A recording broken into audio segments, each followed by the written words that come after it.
HCL take ने IT sector के लिए बजाई खतरे की घंटी। काउंसिल से रेवेन्यू गाइडेंस घटाया, शेयर करीब 7% तक लुढ़का। आईटी इंडेक्स भी करीब 3% लुढ़का। परसिस्टेंट, इन्फोसिस, विप्रो, टेक महिंद्रा जैसे दिग्गजों में करीब 3% ज्यादा की गिरावट। और महंगा में महंगाई आंकड़ों और एफओएमसी बैठक से पहले बाजार में गिरावट बढ़ी। 18,500 के नीचे फिसला निफ्टी। सेंसेक्स भी ऊपरी लेवल से 700 पॉइंट गवाए। एफएमसीजी, फार्मा को छोड़ सभी सेक्टोरल इंडाइसेस में बिकवाली।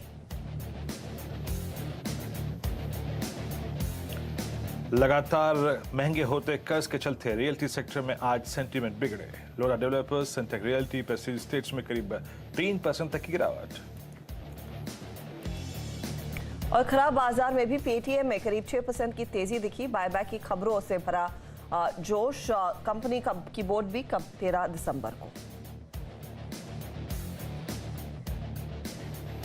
नमस्कार, स्वागत है आप सभी का सीएनबीसी आवाज पर। आप देख रहे हैं कमाई का अड्डा। मैं हूं हर्षिता और दिल्ली से वीरू मेरा साथ दे रहे हैं। आज फ्राइडे, आप हफ्ते का आखिरी कारोबारी सत्र, और जहां पर कल हम जश्न मना रहे थे निफ्टी बैंक की ऊंचाई का, आज वही सेंटिमेंट पूरी तरह से उलट गया है। एक तरफा बिकवाली का दबाव। 18,500 के ऊपर नहीं टिक पाया है निफ्टी आज। यहाँ पर 18,470 तक के लेवल्स अब आपकी स्क्रीन पर आ चुके हैं। इनफैक्ट 454 डे लो था, उसके काफ़ी करीब हम जाते हुए नजर आ रहे हैं। और अगर आप निफ्टी बैंक देखें तो यहीं पर हमने देखा था कल सबसे ज़्यादा तेज़ी देखने को मिली थी, और आज 43,853 को छूने के बाद क्लियरली पोजीशंस अनवाइंड हुई है। तो डे हाई से करीब 300 पॉइंट के नुकसान पर अब निफ्टी बैंक बैठा है। और across the board sell side की पोजीशंस देखने को मिल रही हैं। खासतौर से अगर आप देखें मिड कैप इंडेक्स अब 237 पॉइंट गवा चुका है। एडवांस डिक्लाइन रेशो तेजी से नेगेटिव टेरिटरी में फिसलता हुआ। इनफैक्ट 11 बजे तक बहुत ही माइनर गैप था, बहुत कम डिफरेंस था तेजी और मंदी वाले शेयरों के बीच में, लेकिन उसके बाद क्लियरली पोजीशंस ज्यादा मंदी की तरफ बैठती हुई दिखाई दे रही हैं। Veeru, good afternoon. अब निफ्टी से क्यों ले बिकवाली का, या निफ्टी बैंक से, आप बताइए, क्योंकि आज का दिन फ्राइडे वाला सत्र बेहद कमजोर। जी हाँ Harshita, good afternoon and let's hope for the best. लेकिन हाँ, बिल्कुल सही कहा आपने। देखिए हर्षिता, एक बड़ा क्लियर, बहुत बड़ा डाइवर्जेंस है। अगर आप निफ्टी को देखें, निफ्टी बैंक को देखें और निफ्टी आईटी को देखें, निफ्टी बैंक को देखिए हर्षिता, करीब 43,200 पे इसका 10 डे एक्सपोनेंशियल मूविंग एवरेज। मैं जब पहले निफ्टी बैंक पे बात करूंगा, और आप ट्रेड कर रहे हैं करीब 43,500 पे। यानी आप एक ऐसे इंडेक्स पे जिसने आज सुबह ही अपना ऑल टाइम हाई क्रिएट किया हो, वो मात्र वहां से 300 पॉइंट नीचे है अभी, और अपने शॉर्टेस्ट मूविंग एवरेज से अभी भी 200 पॉइंट ऊपर है। तो निफ्टी बैंक की दिक्कत नहीं है, बात निफ्टी बैंक की दिक्कत कोई नहीं है, बात है निफ्टी के स्ट्रक्चर की, and that's because of Nifty IT. Harshita, अब आप और मैं जब जिस वक्त बात कर रहे हैं ना, आप यकीन मानिए निफ्टी आईटी आज अपने इस वक्त सारे के सारे एवरेजेस के नीचे आ चुका है। मतलब आज सुबह ये अपने 10 डेमा पे ट्रेड कर रहा था ओपनिंग, उसके बाद 20 डेमा टूटा, उसके बाद 200 डेमा टूटा, उसके बाद 50 टूटा, और अब से कुछ देर पहले जब आप और मैं सुर्खियां पढ़ रहे थे 100 day the last due average, वो भी वॉलेट हो गया। और ये कहां से हुआ? HCL टेक्नोलॉजीज से। थोड़ा सा मैं उसको डिफाइन करना चाहूंगा हर्षिता। आज HCL टेक्नोलॉजीज ये स्टॉक वो है जो कि पूरे अर्निंग सीजन में और आईटी के इस पुलबैक में सबसे ज्यादा वर्टिकल राइज दिया था। तो जिसने दवा दी थी आज वही दर्द दे रहा है। अब निफ्टी पे क्या करें? देखिए निफ्टी आईटी का पेन सब झेल रहे हैं। हर्षिता, मेरी अप्रोच ये है, मैंने आज मॉर्निंग में भी कहा था कि जो नया वीकली कॉन्ट्रैक्ट कमेंस हुआ है आज 9 दिसंबर को, और जिसका अंत है 15 दिसंबर को, इसके डेटा में 100 पॉइंट बहुत महत्वपूर्ण है। डायरेक्टर साहब प्लीज आप निफ्टी का चार्ट लेके आइएगा। 18,550, 18,550 और 18,430। 18,550 पे, 500 पे और 450 पे सबसे ज्यादा हर्षिता इस वीकली कॉन्ट्रैक्ट में पुट ऑप्शंस खड़ी थी, और इस मंथली कॉन्ट्रैक्ट में भी सबसे बड़ी पुट ऑप्शंस खड़ी थी 18,500 पे। 18,500 स्क्रीन से ऑलरेडी जा चुका है। मैं आपसे सिर्फ इतनी वकालत करूंगा कि आपने अब तक बाय ऑन डिप्स किया, और अब तक बाय ऑन डिप्स पे रिवॉर्ड मिला है। बाय ऑन डिप्स की अप्रोच या फिर लॉन्ग्स को काटने की अप्रोच हम तब रखेंगे हर्षिता जब निफ्टी एक लेवल वॉलेट कर देगा, and that's 18,430, 18,430। That is 20 day exponential moving average for Nifty, जो कि अभी भी राइजिंग मोड में है। तो ये आपकी स्क्रीन पर आप हर्षता आप कॉल राइटिंग का क्वांटम देखिए 18,600 पे 1 करोड़ कॉल बिकी, 18,700 पे 80 लाख, 18,800 पे लगभग 40 लाख, ह्यूज कॉल राइटिंग। लेकिन अगर आप देखें तो 18,500 के पुट पे और 18,400 के पुट पे अभी भी करीब करीब 1 करोड़ का आउटस्टैंडिंग आई है। मुझे सरोकार इससे ज़्यादा नहीं है। मैं सिंपली अपना व्यू बाय ऑन डिप्स का तब चेंज करूंगा when we fall and we will breach 18,430 on the down side. बाजार में पेन है, no doubt about that. Nifty का आईटी का नुकसान करीब 1000 पॉइंट का है, बट मॉर्निंग में भी यही कहा था, आज नए वीकली कॉन्ट्रैक्ट में और अभी भी यही कहूंगा, change your view from buy on dips और exit only when we breach 18,430 on the high lower side Harshita, उससे पहले चेंज नहीं। और निफ्टी बैंक पे ये कहूंगा, अगर आपके पास लॉन्ग है और आपने सुबह के व्यू के मुताबिक प्रॉफिट बुक किया है तो सेकंड बेस तक हम बाय ऑन डिप्स करेंगे। कुल मिला के इस वक्त डिस्कशन का कोर मुद्दा है निफ्टी, और उस पर मैंने अपना व्यू जाहिर कर दिया Harshita 18,430, that is 20 day exponential moving average. उससे पहले पैनिक करने की जरूरत नहीं है। वो टूटे तो हाँ, अपनी पोजीशन से आप एग्जिट करिए, but till the time hold your longs और बाय ऑन डिप्स की अप्रोच एग्रेसिव ट्रेडर कर सकते हैं हर्षता। तो बाय ऑन डिप्स तभी करें अगर आप अग्रेसिव ट्रेडर हैं, और जब तक 18,430 संभला हुआ है डरने की कोई वजह नहीं है। ये इनफैक्ट राय साफ निकल कर आ रही है। इनफैक्ट सुबह में कुछ जानकार भी यही सजेस्ट कर रहे थे कि 450 430 जब तक होल्ड कर रहा है तो चिंता मत कीजिए, इसे आप होल्ड करके चले। लेकिन निफ्टी बैंक में भी आज हमने देखा अच्छे खासे रिवर्सल्स बनते हुए दिखाई दिए हैं। वीरू, निफ्टी बैंक कल बड़ी तेजी देखने को मिली थी, वो पूरी तरह से शेकआउट नहीं हुई है, तो अभी भी बायस पॉजिटिव रखें। देखिए हर्षता, कल भी हमने आपको याद होगा सुबह सुबह लॉन्ग का व्यू रखा था। कल ट्रेड्स पे अच्छा पैसे मिला, 43,550 हमें क्लोजिंग मिला। आज सुबह मेरी अप्रोच थी, आज सुबह के डायरेक्टर साहब जरा पिरामिड लेके आएंगे, एक बार सुबह के लिए पिरामिड्स लेके आइएगा, और मैं आपको इनफैक्ट अभी भी दिखाऊंगा हर्षता। लेवल क्या है 43,550 ऑन द स्क्रीन। आज सुबह की आप जरा वो ऑरेंज कैंडल्स देखिए, ये ऑरेंज कैंडल्स देखिए हर्षता आप, 43,000 की सबसे वाइल्ड कैंडल है, सेकेंड वाइल्ड कैंडल है 43,500 की, 43,500, 43,400, 43,300, 43,000, 43,200 पे गजब की पुट राइटिंग हुई है। और अभी भी बैंक निफ्टी याद रखिएगा 43,500 के नीचे नहीं गया है। सो अगर आप निफ्टी बैंक के लॉन्ग ट्रेडर हैं तो आप बाय ऑन डिप्स की अप्रोच कब तक रख सकते हैं, याद रखिएगा जो सुबह मॉर्निंग में आपको बेस की वकालत की गई थी उसको ध्यान में रखिएगा बस। और वो सुबह का मॉर्निंग का बेस क्या था 43,481, 43,370, यानी 43,481, 43,370। ये जब तक नहीं है मेरे ख्याल से आप लॉस में आएंगे भी नहीं, और जब तक ये है तब तक बाय ऑन डिप्स की अप्रोच सकते हैं। हर्षदा, मेरा कमिटमेंट तब तक बाजार में लॉन्ग साइड पे रहेगा। आई नो स्क्रीन पे पैनिक है, बट मेरा लॉन्ग कमिटमेंट तब तक रहेगा जब तक 18,430 क्लोजिंग बेसिस पे आप वॉलेट नहीं कर रहे हैं हर्षदा।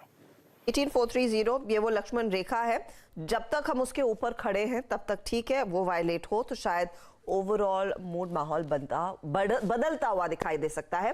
फिलहाल तो बात आज तेजी की तरफ बनी नहीं है, इसीलिए आपके लिए लेकर आते हैं वो ट्रेंडिंग काउंटर्स जहां पर आज हमने देखा है दबाव ज्यादा है मार्केट पर, तो बिकवाली वाले ट्रेड्स के लिए आपकी स्क्रीन पर पहले लेकर आएंगे।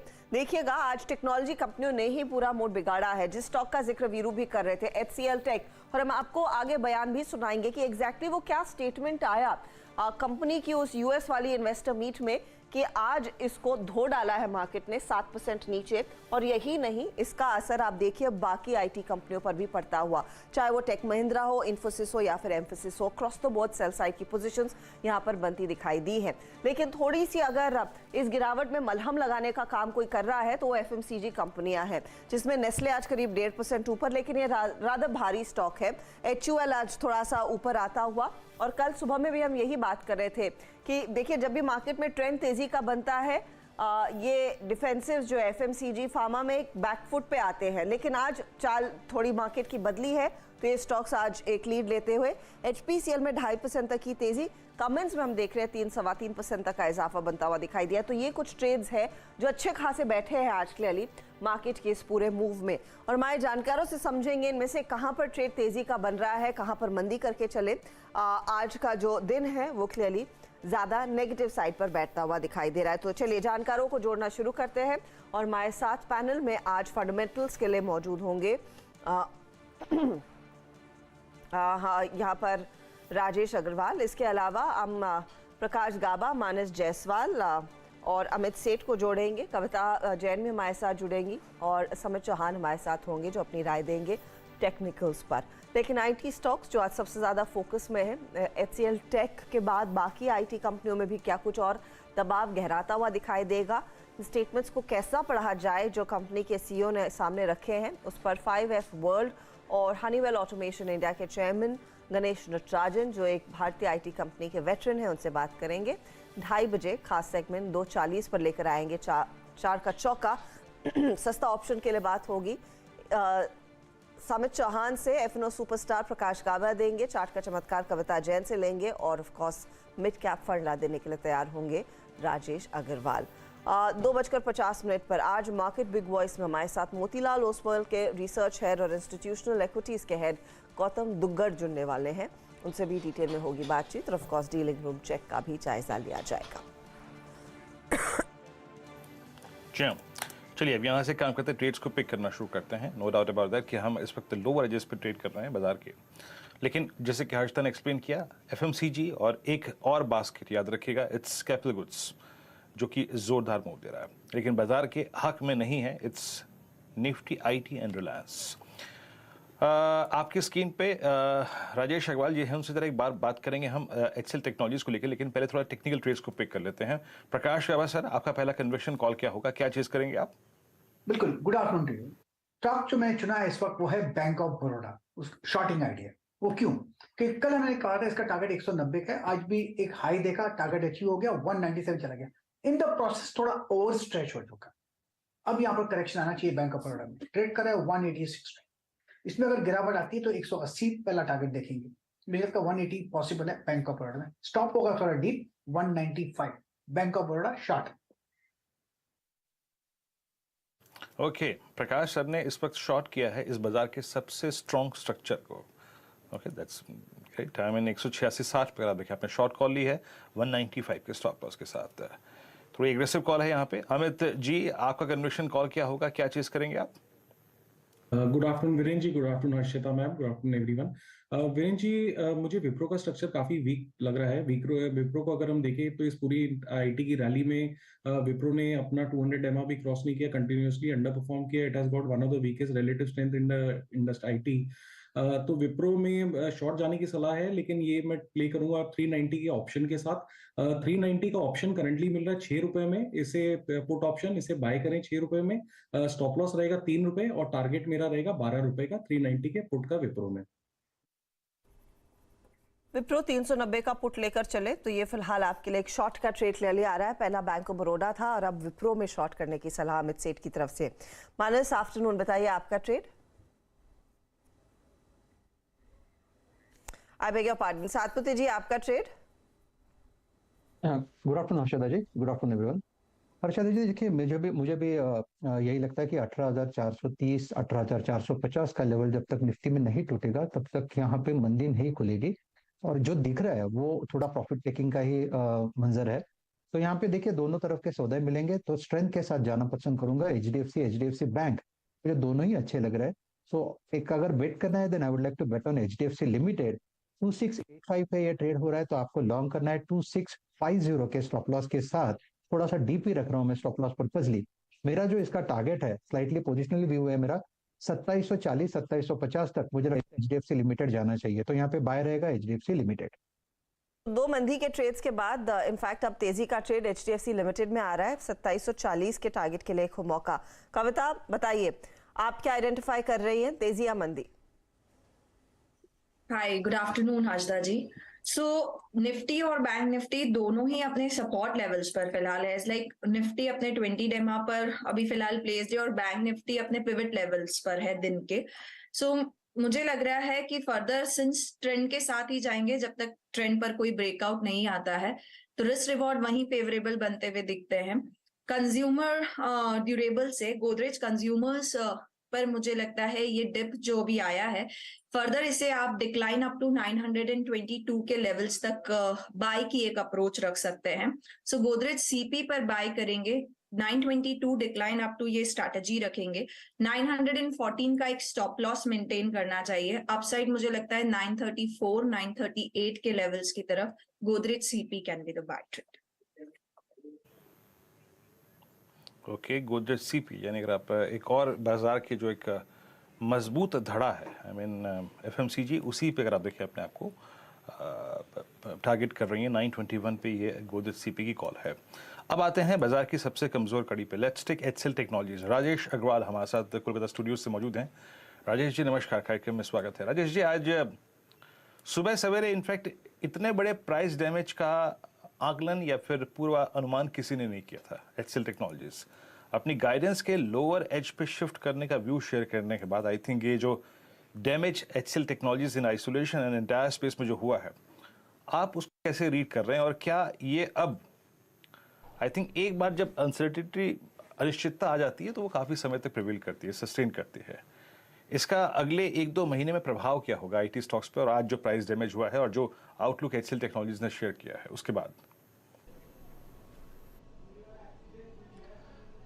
गुड आफ्टरनून वेदन जी, हर्षदा जी और भी पैनल में जो मित्रगण हैं सबको नमस्कार। ये सही कहा आपने कि आज जो सुबह सुबह एचसीएल टेक के गाइडेंस के बाद हुआ वो किसी ने सोचा भी नहीं था कि एक दिन में ही एचसीएल टेक इतना गिर जाएगा और इसके प्रभाव से दूसरे जो दिग्गज है इन्फोसिस, टेक महिंद्रा वगैरह, वहाँ भी डैमेज देखा जाएगा। लेकिन ऐसा कुछ नया इन्होंने नहीं कहा जो कि बाजार नहीं जानता था। बाजार को पहले से पता था कि स्लो डाउन आ रहा है, यूएस यूरोप में रिसेशन की बातें हैं, प्राइसिंग प्रेशर है, मार्जिन्स पे प्रभाव पड़ सकता है और सबसे बड़ी बात बीएफएसआई सेगमेंट जो है वो थोड़ी सी कमज़ोर कड़ी साबित हो रहा है विदेशों में, जिसके कारण से जो टेक्नोलॉजी कंपनियां अपनी सर्विस प्रोवाइड करती हैं विदेशों में, वहाँ दिक्कत रहने वाली है। अभी ऑफिशियली जब इनके बयान आए कि lower range of the guidance में इनकी रेवेन्यू ग्रोथ आएगी तो बाजार ने एक बार इसे थोड़े नेगेटिव हालात से लिया है। बट मुझे ये लगता है कि आने वाले दिनों में अगर हम इन्फोसिस या टीसीएस के जो नतीजे आए थे उन्हें देखें या आने वाली ग्रोथ की जो गाइडेंस उन्होंने दी थी उसे देखते हुए अगर ये गिरावट और थोड़ा गहराती है सोमवार को, तो मुझे लगता है एक बहुत अच्छी बाइंग का मौका रहेगा, खास करके इन्फोसिस और टेक महिंद्रा में। कारण इन्फोसिस के नंबर्स अच्छे आए थे, आगे आने वाले दिनों की भी उनकी गाइडेंस अच्छी है। और दूसरे टेक महिंद्रा की अगर बात करूं तो 5G के जो लॉन्चेस होने की बातें हो रही है उसके कारण से इन्हें एक बड़ा वहां से मुनाफा होने वाला है। तो ये दो कंपनियों पे हमारी नज़र है और गिरावट में हमारी खरीदारी की सलाह है। कैरन, डिप्स पर खरीदारी की जाए, लेकिन आज क्लियरली एचसीएल टेक के मैनेजमेंट ने जो बयान दिए उसे मार्केट पूरी तरह से स्पूक होता हुआ दिखाई दिया है। स्टॉक खुद 7% नीचे ट्रेड करता हुआ। अब आपको सुना देते हैं कि एग्जैक्टली वो खतरे की घंटी कहां पर बजी है। दरअसल यूएस में एक इन्वेस्टर डे कंपनी ने रखा वहां के निवेशकों को एड्रेस करने के लिए, और वहां पर कंपनी के सीईओ ने इनफैक्ट एक डिटेल प्रेजेंटेशन दी थी। उस प्रेजेंटेशन में उन्होंने साफ तौर से कहा कि कंपनी ने जो अपना गाइडेंस दिया हुआ है, जो सर्विस सेक्टर के लिए 16 से 17% का था और साथ ही साथ ओवरऑल कंपनी के लिए करीब 13.5 से 14.5% का था, उसके लोअर एंड पर गाइडेंस कंपनी डिलीवर करती हुई दिखाई देगी। तो गाइडेंस मीट करेंगे लेकिन लोअर बैंड की तरफ मीट होता हुआ दिखाई देगा, यानी कि सॉफ्टनेस देखने को मिल रही है। दरअसल कंपनी के सीईओ सी विजय कुमार ने एग्जैक्टली उस रोड शो में क्या कहा और डिमांड को लेकर क्या चेतावनी आई है वो आपको सुना देते हैं। I'm sure all of you are a little bit concerned about the macro backdrop. We continue to see decent bookings in this quarter, and we have a good pipeline which will deliver decent bookings. I expect it to deliver decent bookings in the next quarter. Some of the macros, like for example, the furloughs and some drop in discretionary spend in tech, telecom, and a few verticals, it's a little bit more than what we expected at the beginning of the quarter. Like in October, when we announced the results, we had a certain assumptions in play. We see it to be a little bit more, but we think it's really a December is phenomenon because of more furloughs. We still believe we are in good shape to meet our guidance. We've given a narrower guidance of 16 to 17% constant currency growth in services. Given the narrow band and given the macro feedback what we have today, I think we will probably be at the lower end of our guidance, and which is true even for the company level, which is services plus software. Our guidance was 13.5 to 14.5. We expect it to be towards the lower end of the guidance. So we expect our business to be towards the lower end of the guidance. So service sector में 16 से 17% यानी कि 16% company deliver करती हुई दिखाई देगी और कुल जो रेवेन्यू गाइडेंस इन्होंने दिया था 13.5 से 14.5% वैसे भी नैरो रेंज था और उसके भी नैरो रेंज के लोअर एंड पर कंपनी डिलीवर करेगी। अब कंपनी साफ कह रही है तो दिसंबर वाला फैक्टर होता है, ये नॉर्मली Q4 Q3 एक थोड़ा सा फर्लोस के चलते दिसंबर में प्रेशर आना शुरू होता है, लेकिन उन्होंने कहा कि डिस्क्रिशनरी स्पेंड्स भी दरअसल कुछ वर्टिकल्स में कम होते हुए दिखाई दे रहे हैं और खासतौर से टेलीकॉम सेक्टर में वो डिस्क्रिशनरी स्पेंड जो है, जो क्लाइंट्स पैसा खर्च करते हैं अतिरिक्त सेवाओं के लिए, वो कम हो रहा है और यही चेतावनी ने दरअसल भारतीय बाजार में आईटी कंपनियों की धुलाई की है। यही नहीं, कुछ रिपोर्ट्स भी आई हैं जो कह रही हैं इन कंपनियों के वैल्यूएशंस बेहद महंगे हैं और वहां पर करेक्शन की जरूरत है। यतिन हमारे साथ जुड़ रहे हैं ये बताने के लिए कि एग्जैक्टली वो रिपोर्ट्स क्या कह रही हैं। यतिन, एक तो HCL टेक की कमेंट्री नेगेटिव थी तो उससे प्रेशर आया, लेकिन अब रिपोर्ट्स क्या कहने लगी है? क्लियरली जो HCL टेक्नोलॉजीज ने बयान दिया कि यूएस मार्केट्स और यूरोपियन मार्केट्स में जो मैक्रो कंडीशंस है उसके वजह से आपको रिस्क आते हुए दिखाई दे रहे हैं और गाइडेंस का लोअर एंड अब मीट हो पाएगा जो एक बैंड में था। जहां तक कि क्रेडिट स्विस का सवाल है, उनका भी यही मानना है कि जो मैक्रो टेलविंड्स थे वो अब मैक्रो हेडविंड्स बन चुके हैं आईटी इंडस्ट्री के लिए, क्योंकि कोविड में एक बड़ा लीवे इनको मिला, लेकिन कोविड खत्म होते ही डिमांड को टेपरिंग होना था और वही एग्जैक्टली हो रहा है अब यूएस और यूरोपियन मार्केट्स में। इनफैक्ट क्रेडिट स्विस का मानना यह है कि आपको 10 से 25% के बीच वैल्यूएशंस करेक्ट होने हुए दिख सकते हैं आईटी सेक्टर में। और जहां तक कि उनकी बैंड्स का सवाल है 10 से 27% वाला, उसमें इन्होंने स्पेसिफिकली काफ़ी सारे स्टॉक्स के बारे में बोला है, जिसके बारे में अगर आप देखें तो HCL टेक्नोलॉजीज में उनको लगता है कि वैल्यूएशन में लगभग 20% तक का करेक्शन हो सकता है, क्योंकि काफ़ी प्रीमियम पे अब HCL टेक्नोलॉजीज के वैल्यूएशन हो चुके हैं। जहां तक कि TCS का सवाल है और इन्फोसिस का सवाल है, यहां भी उनको लगता है कि एक बड़ा करेक्शन आपको वैल्यूएशन में देखने को मिलना चाहिए। इनफैक्ट इन्फोसिस और विप्रो में उनको लगता है 15% की गिरावट वैल्यूएशंस में संभव है और TCS में भी उनको लगता है कि 8% के वैल्यूएशन का करेक्शन अभी संभव है। शायद आपको अर्निंग्स पे या रेवेन्यू ग्रोथ पे इतना सरप्राइज ना दिखे, लेकिन जो ग्रोथ के कंसर्न्स हैं उसके कारण इनके जो पी रेशियोज हैं और जो वैल्यूएशन मल्टीपल्स हैं वहां आपको कॉन्ट्रैक्शन आने चाहिए, ऐसा क्रेडिट स्विस का मानना है। तो टॉप 4 नामों में करीब 10 से 27% तक के करेक्शन की बात हो रही है और खासतौर से जो नाम लिए गए हैं, जो यतिन भी दोहरा रहे हैं कि HCL टेक में 20% तक के करेक्शन की गुंजाइश है, आपके इन्फोसिस में 15% तक के करेक्शन की गुंजाइश है, विप्रो TCS में करीब 8% तक के करेक्शन की गुंजाइश है। ये इनफैक्ट रिपोर्ट भी आप कह सकते हैं आग में घी डालने वाला काम कर रही थी, इसीलिए वो भारी स्टॉक्स में गिरावट आना शुरू हुई। अमित, क्योंकि आपने विप्रो पर एक पुट का ट्रेड दिया कि 390 का पुट लेकर चले, HCL टेक का अगर आप चार्ट देखते हैं आज की ये मार क्या एक और गहरे करेक्शन की तरफ इंडिकेशन है या फिर आज जो पिटा अब थोड़ा सा संभल सकता है स्टॉक? हर्षिता मैम, डेफिनेटली एक बहुत बड़ा ब्रेकडाउन है, बिकॉज अगर आप देखें तो स्टॉक ने अपना 200 डेमा भी ब्रेक कर दिया है और वॉल्यूम्स अगर देखें तो दैट इज बहुत ज्यादा हाई वॉल्यूम्स है जो काफी टाइम से नहीं देखे गए हैं। तो यहाँ पे एक कॉशियस अप्रोच एकदम रखनी चाहिए। वी शुड नॉट, इसमें कोई अभी भी बॉटम फिशिंग का तो कोई सवाल ही नहीं है, rather than it's sell on rise, क्योंकि स्ट्रक्चर इसका टोटली डैमेज हो चुका हुआ है HCL टेक का। तो क्लियरली और भी करेक्शन आगे देखने को मिल सकता है। इनफैक्ट चल क्या रहा है, क्यों कंसर्न्स उभर कर आ रहे हैं अब अचानक? हमारे साथ 5F वर्ल्ड और हनीवेल ऑटोमेशन इंडिया के चेयरमैन गणेश नटराजन है। गणेश नटराजन बहुत सालों से जेंसार को हेड कर रहे थे, नैस्कॉम का हिस्सा है, रग रग से वाकिफ है कि आईटी कंपनियों का एग्जैक्ट पेन क्या होता है। आई एम श्योर आपने C विजय कुमार का गणेश जी बयान भी सुना है या फिर पढ़ा है, जहां पर उन्होंने क्लियरली कहा दिसंबर फैक्टर है, फर्लोज आते हैं, बिजनेस पर प्रेशर आता है, लेकिन उनका बयान जो जिस पर शायद ज्यादा रिएक्शन आया है कि डिस्क्रिशनरी स्पेंड टेलीकॉम और दूसरे प्रोमिनेंट वर्टिकल्स में कम होने लगे हैं। क्या ये बयान सिर्फ HCL टेक के ही कॉन्टेक्स्ट में हम रखें या फिर ये कहानी बाकी कंपनियों की तरफ से भी दोहराई जाएगी? नहीं जी, बिल्कुल, क्योंकि अभी जो आप देख रहे हैं कि काफी प्रेशर्स हैं डिमांड पे, एक तो ऑफ कोर्स यूरोप में तो बहुत ही प्रॉब्लम है, ना सिर्फ कॉन्टिनेंटल यूरोप में बट ऑल्सो यूके, जहाँ तो डिक्लाइन ही हो रहा है, और अमेरिका में भी अभी इन्फ्लेशन का मामला जारी है। तो मेरे ख्याल से अभी मैं 3 हफ्ते अमेरिका में रह के ही आया हूँ, और मुझे लगता है कि डिमांड स्लो रहेगा, ना सिर्फ एक क्वार्टर के लिए मगर कम से कम जून तक तो डिमांड स्लो रहेगा। तो ये जरूर है कि अगर आप अपनी कोई एम्बिशियस फोरकास्ट की थी तो उसको मॉडरेट करने की जरूरत जरूर होगी। तो ऐसी स्थिति में आपको क्या लग रहा है कि ज्यादा पेन किस फ्रंट पर आता हुआ दिखाई देगा? And more importantly Ganesh ji, हमें ये समझाइए कि अज्यूमिंग ये प्रेशर आता है and it's likely to last in the next 2 quarters, क्या आपको लग रहा है ये FY24 के Q1 में भी स्पिल होता हुआ दिखाई दे सकता है? जो कंसर्न्स यूरोप और अमेरिका से आ रहे हैं, it's a little difficult call to take, और इस तरह के हेडविंड से रिकवर करने में कितना समय लगता है नॉर्मली भारतीय आईटी इंडस्ट्री को?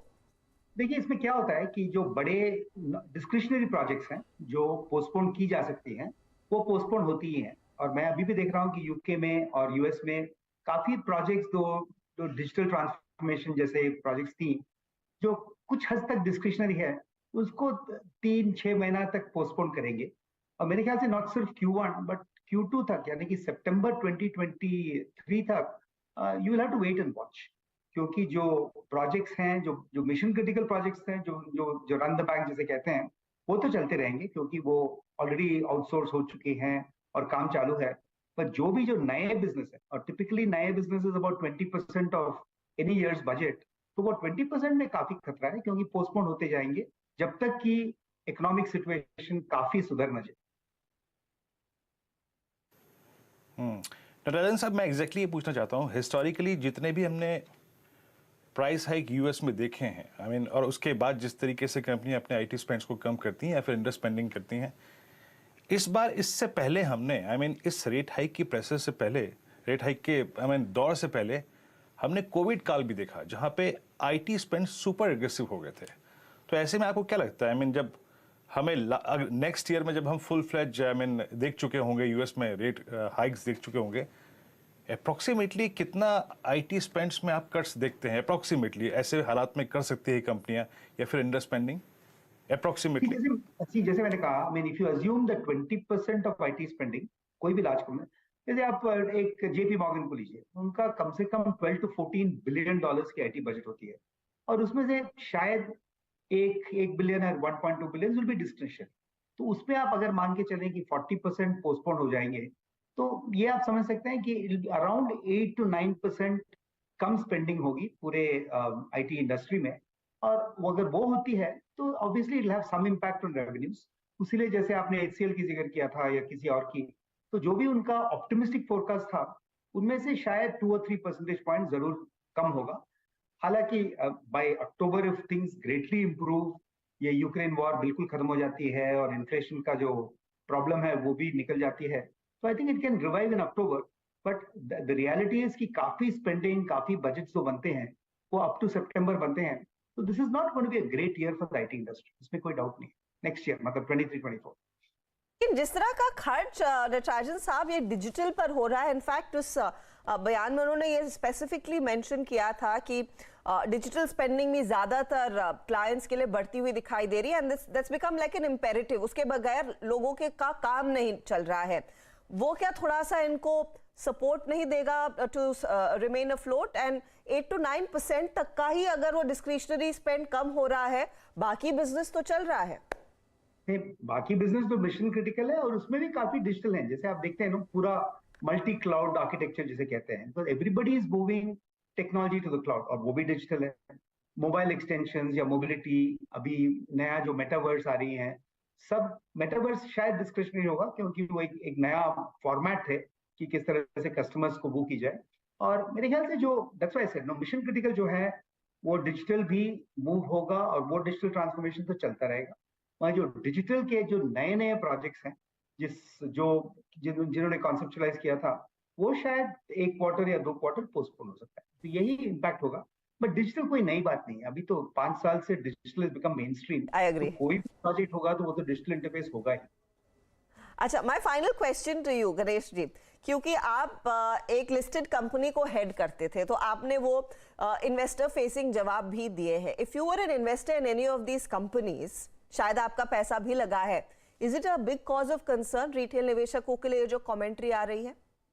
नहीं, आई डोंट थिंक सो, क्योंकि आईटी इंडस्ट्री इंडियन कंपनीज को अगर देखें, ऑल द टॉप 5, 6, 7 कंपनीज, उनका मॉडल बहुत ही रोबस्ट है.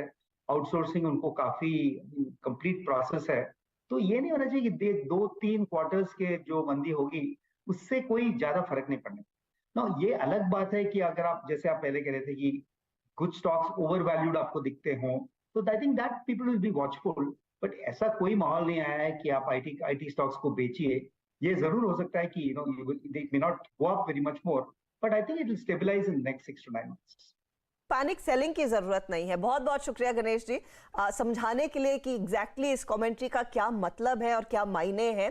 तो ऑफ कोर्स डिस्क्रिशनरी स्पेंड कम होने से 8 से 9% के रेवेन्यू पर असर पड़ता है, लेकिन जैसे गणेश जी भी दोहरा रहे थे कि इस समय बिजनेस बाकी चलता हुआ दिखाई देगा, लेकिन वैल्यूएशन के तौर पर जो कंसर्न है वो एक शायद बड़ा कारण रह सकता है सेल ऑफ का. काबा साहब, वेरी क्विकली, एचसीएल टेक पर अमित ने क्लियरली कहा कि सेल साइड की पोजीशंस आएंगी आगे. आप टीसीएस और इन्फोसिस में क्या करेंगे एक ट्रेड के लिहाज से? टीसीएस भी वीक ही है. जैसे ट्रेड करा टीसीएस 3284, लगता है कि 3200 देखने को मिल सकते हैं. ये रहा टीसीएस. इन्फोसिस इनफैक्ट कल मुझे लग रहा था कि शायद एक मेक और ब्रेक जोन था, यहीं से ऊपर जाता अगर जाता तो, लेकिन वो ब्रीच हो चुका. अब इन्फोसिस ट्रेड करा 1567. मुझे लगता है इसका लॉजिकल टेक्निकल टारगेट करीब 1525 to 1500 जोन है.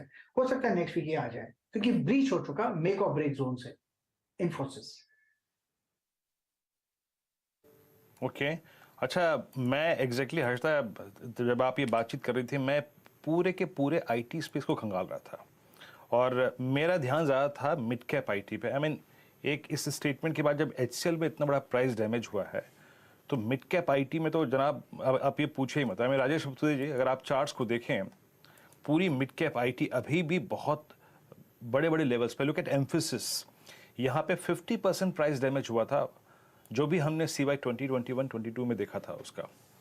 आपको मिड कैप आईटी में सबसे रिस्की स्टॉक्स क्या लग रहे हैं? क्योंकि मैं ये प्रश्न इसलिए पूछ रहा हूँ क्योंकि अल्टीमेटली जब 1009 पॉइंट का फॉल है और निफ्टी आईटी सारे ही लेवल्स तोड़ चुका है, कोई एवरेज बचा ही नहीं है, तो मिड कैप आईटी में सबसे ज्यादा पेनफुल स्ट्रक्चर कौन सा लगता है आपको, जहां पे किसी पर्टिकुलर एवरेज टूटने के बाद ज्यादा फॉल आएगा या फिर शॉर्ट का बड़ा स्कोप है? वीरेंद्र जी, देखिए आपने बिल्कुल सही कहा. एम्फोसिस की जो आपने बात की, एम्फोसिस देखिए 2050 2080 ये इसका क्लस्टर ऑफ सपोर्ट था, और इस सपोर्ट टूटने के बाद ऑब्वियसली यहाँ पे जो शॉर्ट्स वाले जो है वो शॉर्ट सेलिंग माउंट हो जाती है, और ये माउंट जो कहाँ उतरेगा, कहाँ कवर होगा, मेरे हिसाब से एम्फोसिस की बात करें तो ये 2050 के नीचे जिसका सपोर्ट बनता है 1900 के आसपास, यानी आप कह सकते हैं कि करंट लेवल से 100 रुपए का फॉल एम्फोसिस में आना चाहिए. तो यहाँ पे देखिए स्ट्रक्चर तो डेफिनेटली डेंट हुआ है. जो आईटी में लग रहा था कि आईटी में जो सुबह एचसीएल टेक ने जो डेंट दिया, तो फॉलो सब आईटी यहाँ पे फॉलो कर रहे हैं. तो यहाँ पे डेफिनेटली एम्फोसिस में वीकनेस रहेगी, तो यहाँ पे बॉटम फिशिंग ना करें, let it settle down somewhere. तो एम्फोसिस जैसे ट्रेड्स में क्लियरली भारी करेक्शन आगे और बढ़ता हुआ दिखाई दे सकता है. इन्हीं स्टॉक्स पे अभी अभी नजरें पड़ना शुरू हुई थी, जमकर तेजी के कॉल्स आ रहे थे और इन्हीं से रूठे से हमारे जानकार अब दिखाई दे रहे हैं, क्योंकि चार्ट्स पर वो करेक्शन की शुरुआत हो चुकी है. निफ्टी आईटी 3% नीचे. अच्छा कविता जी, आप निफ्टी आईटी को ट्रेड करती हैं क्या? या सो हर्षदा जी, ट्रेड निफ्टी आईटी को नहीं करते, बट यस इंडेक्स पर काफी अच्छा से रुझान था. एक बहुत अच्छा ब्रेकआउट आईटी पर आया, बट ये अब करेक्टिव फेज में आए हैं और आज की जो एक्टिविटी हुई है काफी सारे स्टॉक में पेन दिखा है.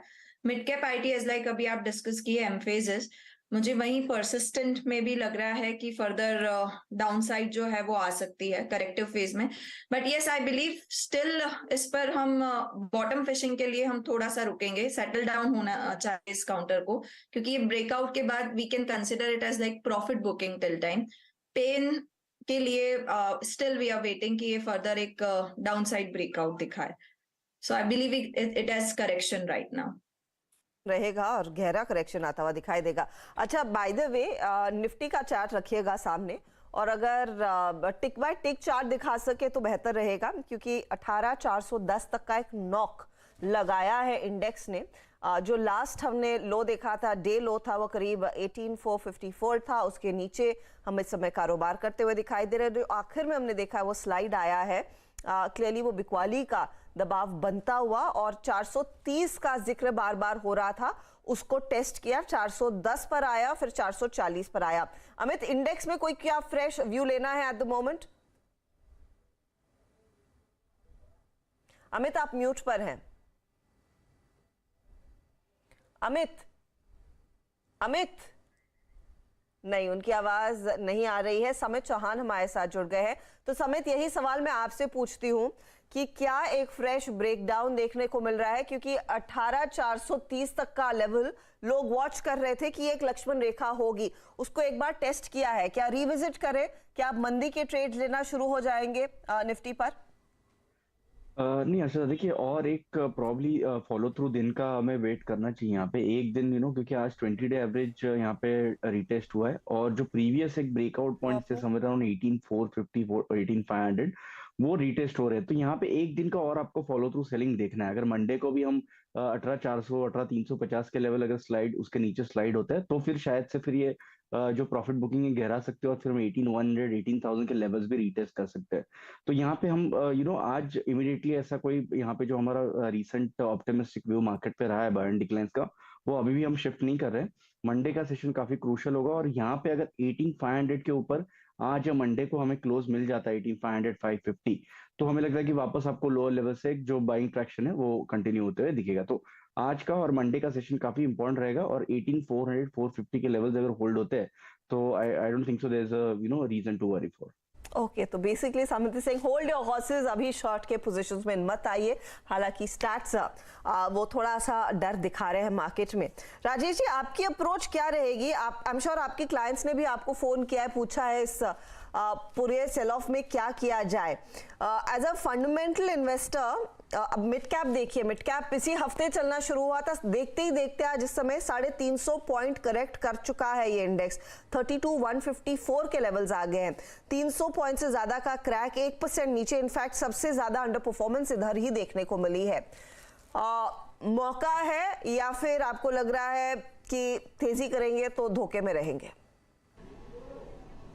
अग्रवाल साहब, देखिए, हमने तो हमारे क्लाइंटों को अच्छे स्टॉक में खरीदारी की सलाह दी है, और लगातार यही कहा है कि गिरावट का मौका उठाना चाहिए। ये जो मिड कैप में आज थोड़ा दबाव देखने को मिल रहा है, वीकेंड फैक्टर कह लीजिए, या आईटी में जिस तरह का प्रेशर आया है वो कह लीजिए, उन कारण से थोड़ी प्रॉफिट बुकिंग आ रही है। बट मुझे नहीं लगता कि ऐसे पैनिक की कोई ज़रूरत है।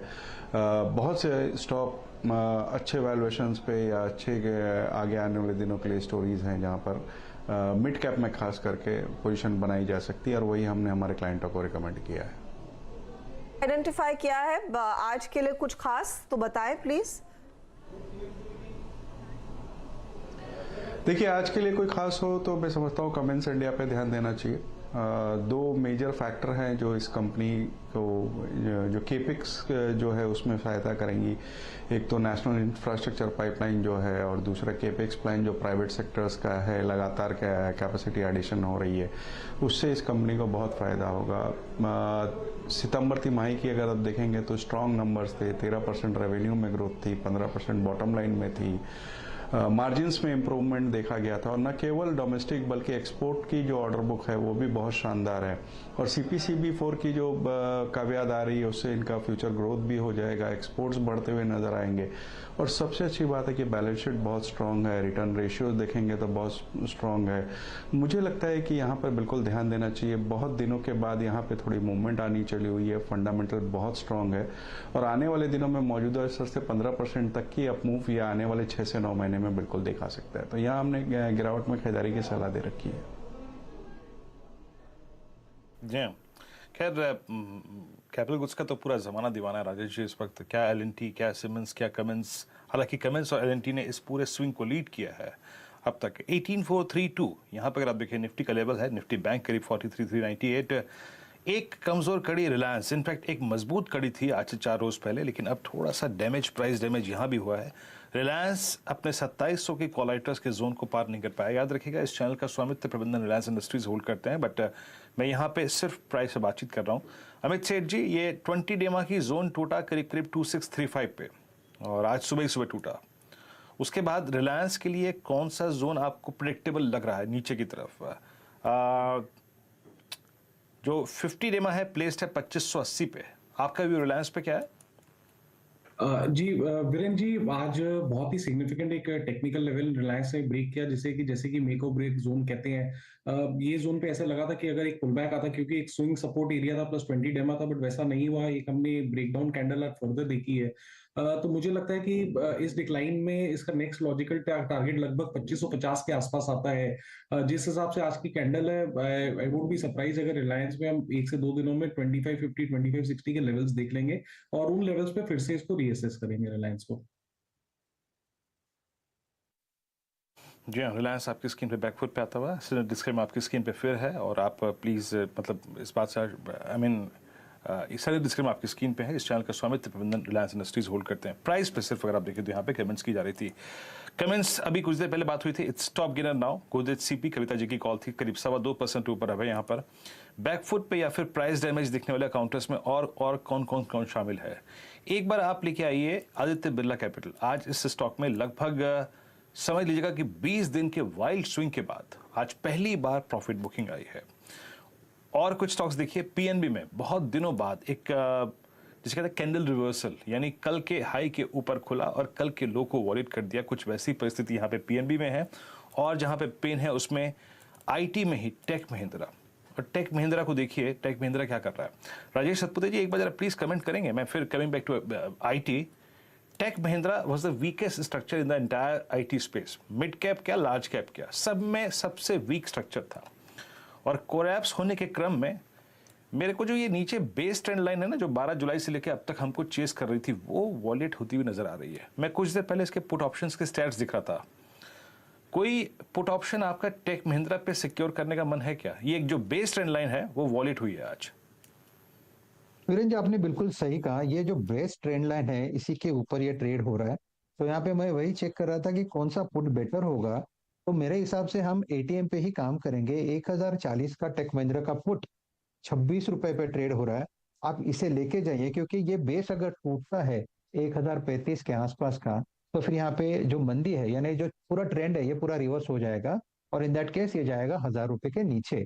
सो टेक महिंद्रा का ये 1040 का पुट 25-26 रुपए में मिलेगा। आप इसे ले लीजिए। स्टॉप लॉस रखे आप 20 रुपए के आसपास और टारगेट सेट करें कम से कम 40 रुपीज का, क्योंकि अगर ये बेस टूटता है तो शार्प भी फॉल होगा। 1040 का पुट लेकर चले, ये फिलहाल आपके लिए एक ट्रेड। क्लियरली 1000 अगर टूटता है तो आगे गहरी मंदी बनती हुई दिखाई देगी। तो आपके लिए ये ट्रेड शॉर्ट साइड का इस समय आइडेंटिफाई किया। इनफैक्ट एक और कड़ी जो कमजोर पड़ने लगी है इस बाजार में, वो कमोडिटी साइड से है। आप देखिए हिंडाल्को करीब 1.5% नीचे, और लास्ट 15 मिनटों में बिकवाली बढ़ती हुई हिंडाल्को में अचानक वो स्लाइड देखने को मिला है। यही तस्वीर आपको टाटा स्टील की दिखाई देगी। 1.5% नीचे है ये, 0.5% का डिक्लाइन पिछले आधे घंटे में, और 0.5% का दबाव क्लियरली अभी अभी स्क्रीन पर आने लगा है जेएसडब्ल्यू स्टील में। ओएनजीसी पर तो दबाव वैसे भी था, कच्चे तेल में नरमी का इस पर इम्पैक्ट आता है, लेकिन मेटल्स में हम देख रहे हैं वो अब दरारें पड़ने लगी हैं। Samit, Hindalco, Tata steel, JSW 3 counters, और हिंडाल्को पर मैंने सुना है अच्छे खासे तेजी के कॉल्स आए हैं इसी हफ्ते में। अब वो तेजी की पोजीशन क्या रिवर्स कर ले, प्रॉफिट बुक कर ले, क्या एक शॉर्ट का ट्रेड लेंगे आप? देखिए हिंडाल्को स्पेसिफिकली अगर हम बात करें तो 4 दिनों पहले लगभग अराउंड 475 हमने इसमें प्रॉफिट्स बुक करवाए थे। उसके बाद कहीं ना कहीं एक कंसोलिडेशन या एक प्राइस वाइज करेक्शन का वेट कर रहे थे। ये थोड़ा और अगर गहराता है, लगभग 455 450 के रेंज में अगर हिंडाल्को आता है, तो वहां पे काफी एक स्ट्रॉन्ग सपोर्ट है, क्योंकि जो प्रीवियस ब्रेकआउट पॉइंट से वो कोइंसाइड हो रहे हैं 200 डे एवरेज लगभग 440 445 के जोन में। तो यहाँ से अगर 2 से 3% का करेक्शन अगर हिंडाल्को में आता है, तो हमारे ख्याल से वो एक बाइंग अपॉर्चुनिटी होगी rather than shorting at current level. और अगर टाटा स्टील बात करें तो टाटा स्टील अभी वो इंपॉर्टेंट सपोर्ट के आसपास आ गया, तो 109 108 का हम टाटा स्टील में सपोर्ट देख रहे हैं। यहाँ पे इनफैक्ट अगर विद इन मेटल स्पेस कोई स्टॉक पिक करना है तो हम रादर टाटा स्टील के साथ जाना चाहेंगे, और वो लॉन्ग साइड पे, यहाँ पे शॉर्ट की फिलहाल सलाह नहीं होगी, क्योंकि जब तक जो इंपॉर्टेंट सपोर्ट, जो प्रीवियस स्विंग लो जब तक ब्रेक नहीं होते तब तक हम शॉर्ट की सलाह नहीं देंगे। टाटा स्टील में ये पुल बैक हम इंटरप्रेट करेंगे जो लास्ट 3-4 दिनों में इसमें ड्रिफ्ट आया हुआ है, और यहाँ पे अगर कोई बाय करता है तो 106 के आसपास एक सपोर्ट है, वो स्टॉप लॉस होगा, और 116 118 के पोजिशनल टारगेट टाटा स्टील में करंट लेवल से हो सकते हैं। ओके, टाटा स्टील आपकी स्क्रीन पे निफ्टी मेटल इंडेक्स, अगर मैं इस वक्त देखूं तो कर क्या रहा है। I mean Nifty metal index is right exactly at its 10-day exponential moving average. आज 10-day एक्सपोनेंशियल मूविंग एवरेज पे ट्रेड करता हुआ 66-62 इसका 10-day एक्सपोनेंशियल मूविंग एवरेज है। खैर, अब थोड़ा सा विषय को बदलते हैं और अब कुछ ट्रेड से फोकस करते हैं। चार का चौका, इस क्रम में आज का पहला ट्रेड आएगा समित जी के सुझाव से ही, सस्ता ऑप्शन। समित, बताइए क्या पिक कर रहे हैं आप सस्ता ऑप्शन? देखिए, यहाँ पे एक स्टेडी स्टॉक हम सजेस्ट करना चाहेंगे, यूबीएल यूनाइटेड ब्रूवरीज, जो लास्ट 3-4 दिनों से हम इसको रेकमेंड कर रहे हैं और स्टेडी मूव आया हुआ है। जो मार्केट में हम थोड़ा बहुत हल्का प्रॉफिट बुकिंग देख रहे हैं, उसमें ये स्टॉक ने पार्टिसिपेट नहीं किया है। इनफैक्ट इसके ऑल टाइम हाइस के आसपास ट्रेड हो रहा है। तो यहाँ पे हमें लगता है कि इसकी जो अपवर्ड ट्रैजेक्टरी वो कंटिन्यू होगी और 1800 के ऊपर प्रॉब्ली नेक्स्ट वीक तक ये यूनाइटेड ब्रूवरी जा सकता है। तो इसलिए हम ऑप्शन के जरिए इसमें जो ट्रेड होगा वो 1800 का कॉल 41 के आसपास अभी ट्रेड हो रहा है। इसमें 24 का स्टॉप लॉस रखना चाहिए और लगभग इसके जो टारगेट होंगे वो 73 के रहेंगे। ओके, यूबीएल, आपने प्रकाश सर का ट्रेड जो है वो यहाँ पे पिक कर लिया। यूबीएल उनकी एक चॉइस थी, समित जी, 1800 का call option at the rate 42। Prakash Gaba sir का अब आएगा आज का एफएलओ सुपरस्टार। प्रकाश सर क्या पिक कर रहे हैं आप? पिक करूंगा जो सुबह मैंने दिया था, बहुत एग्रेसिव कॉल था, मैंने कहा था सुबह, वो था आइशो मोटर्स पर, क्योंकि कोई सिग्नल नहीं था लेकिन जगह अच्छी थी बाउंस करने की आइशो मोटर्स की, और वाकई में एक अपमूव मिला है आइशो मोटर्स। इसको मैं रिपीट करूंगा क्योंकि रिस्क रिवॉर्ड रेशियो बहुत ही फेवर में था, 1:3 था। ट्रेड कर रहा है 3356 कैश मार्केट में, लेकिन फ्यूचर्स में ये ट्रेड कर रहा है, एक मिनट, या फ्यूचर्स में ट्रेड कर रहा है 3374 पर। इस पर स्टॉप लगाना चाहिए 3345 का, बस ऑन द अपसाइड 3440 फ्यूचर्स में नजर आता है 1 या 2 दिनों में आइशो मोटर्स। आइशो मोटर्स आपका प्रेफर्ड कन्विक्शन कॉल है इस पर का, यानी चार का चौका में। प्रकाश गाबा का सरकार एफएलओ सुपरस्टार हो गया। चार्ट के चमत्कार में कविता जैन जी ट्रेड की वकालत करेंगी। कविता जी, बताइए क्या पिक कर रही हैं आप? वीरेंद्र जी, मैं एफएमसीजी से ही जाऊंगी, where Colpal, that is Colgate Palmolive. Colgate Palmolive 1659 के लेवल्स पर है। थ्रू आउट आज सेशन में आप देखें अपना स्ट्रेंथ बनाए हुए है। मुझे लगता है यहाँ पर बाय इनिशिएट करना चाहिए 1645 के एक स्टॉप लॉस के साथ। मुझे लगता है 1678 1685 के लेवल्स हम देख पाएंगे। तो with the stop loss of 1645, Colgate Palmolive will be the strength. Okay, Colgate, Kavita ji, ये राजेश जी का ट्रेड था परसों का, और बड़े अगर आप देखें एग्रेसिव तौर पर उन्होंने पिक किया था और कोलगेट बड़ा अच्छा मूव दिया भी वहाँ से। तो आपका जो कॉल है वो है कोलगेट, और कुछ देर पहले आपने मेरे ख्याल से गोदरेज सीपी की वकालत की थी, तो आप स्ट्रेंथ वाली पॉकेट एफएमसीजी के साथ ही अपने आप को कैरी कर रही हैं। खैर, राजेश अग्रवाल जी, आपका मिड कैप फंड है, बताइए मिड कैप में तो सेल लगी हुई है, आज क्या पिक करेंगे आप? सही कहा आपने, बहुत सेल लगी हुई है, लेकिन मैं जो स्टॉक चुन रहा हूँ वो अभी भी सेल से बाहर है।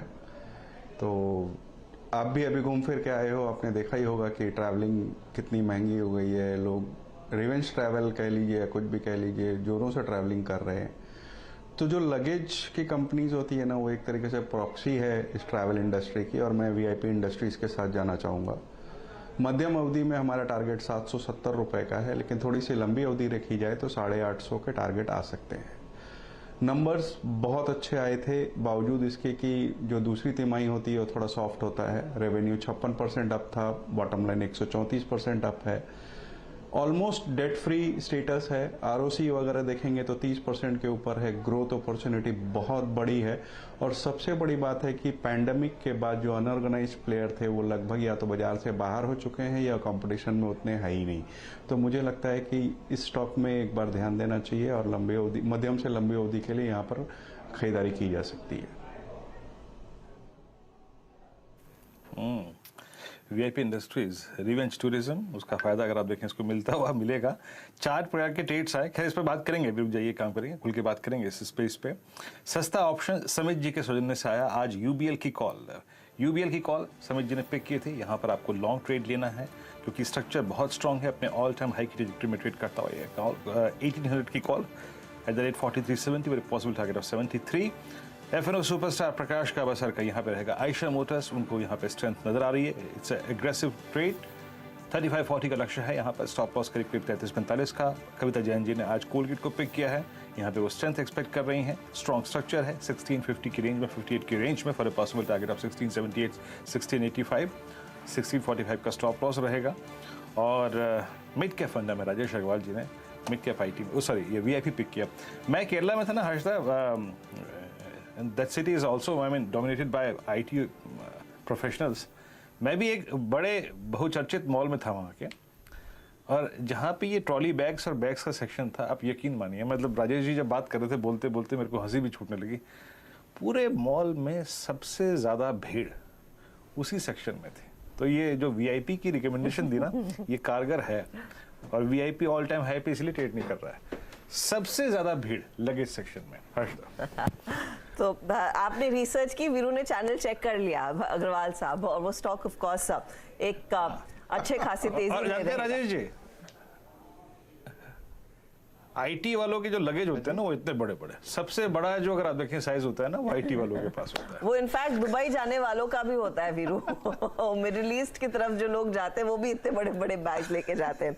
चलिए थोड़ा सा अब एक रुख यहाँ पर एक नया व्यू लेकर आते हैं। आज भारतीय बाजारों में बिकवाली का दबाव जरूर देखने को मिला है, लेकिन अगर एक लॉन्ग टर्म पर्सपेक्टिव से मार्केट पढ़े तो वो कैसा दिखाई दे रहा है, वैल्यूएशंस कैसे हैं और प्रॉफिटेबिलिटी की स्थिति कंपनियों की कैसी रहेगी।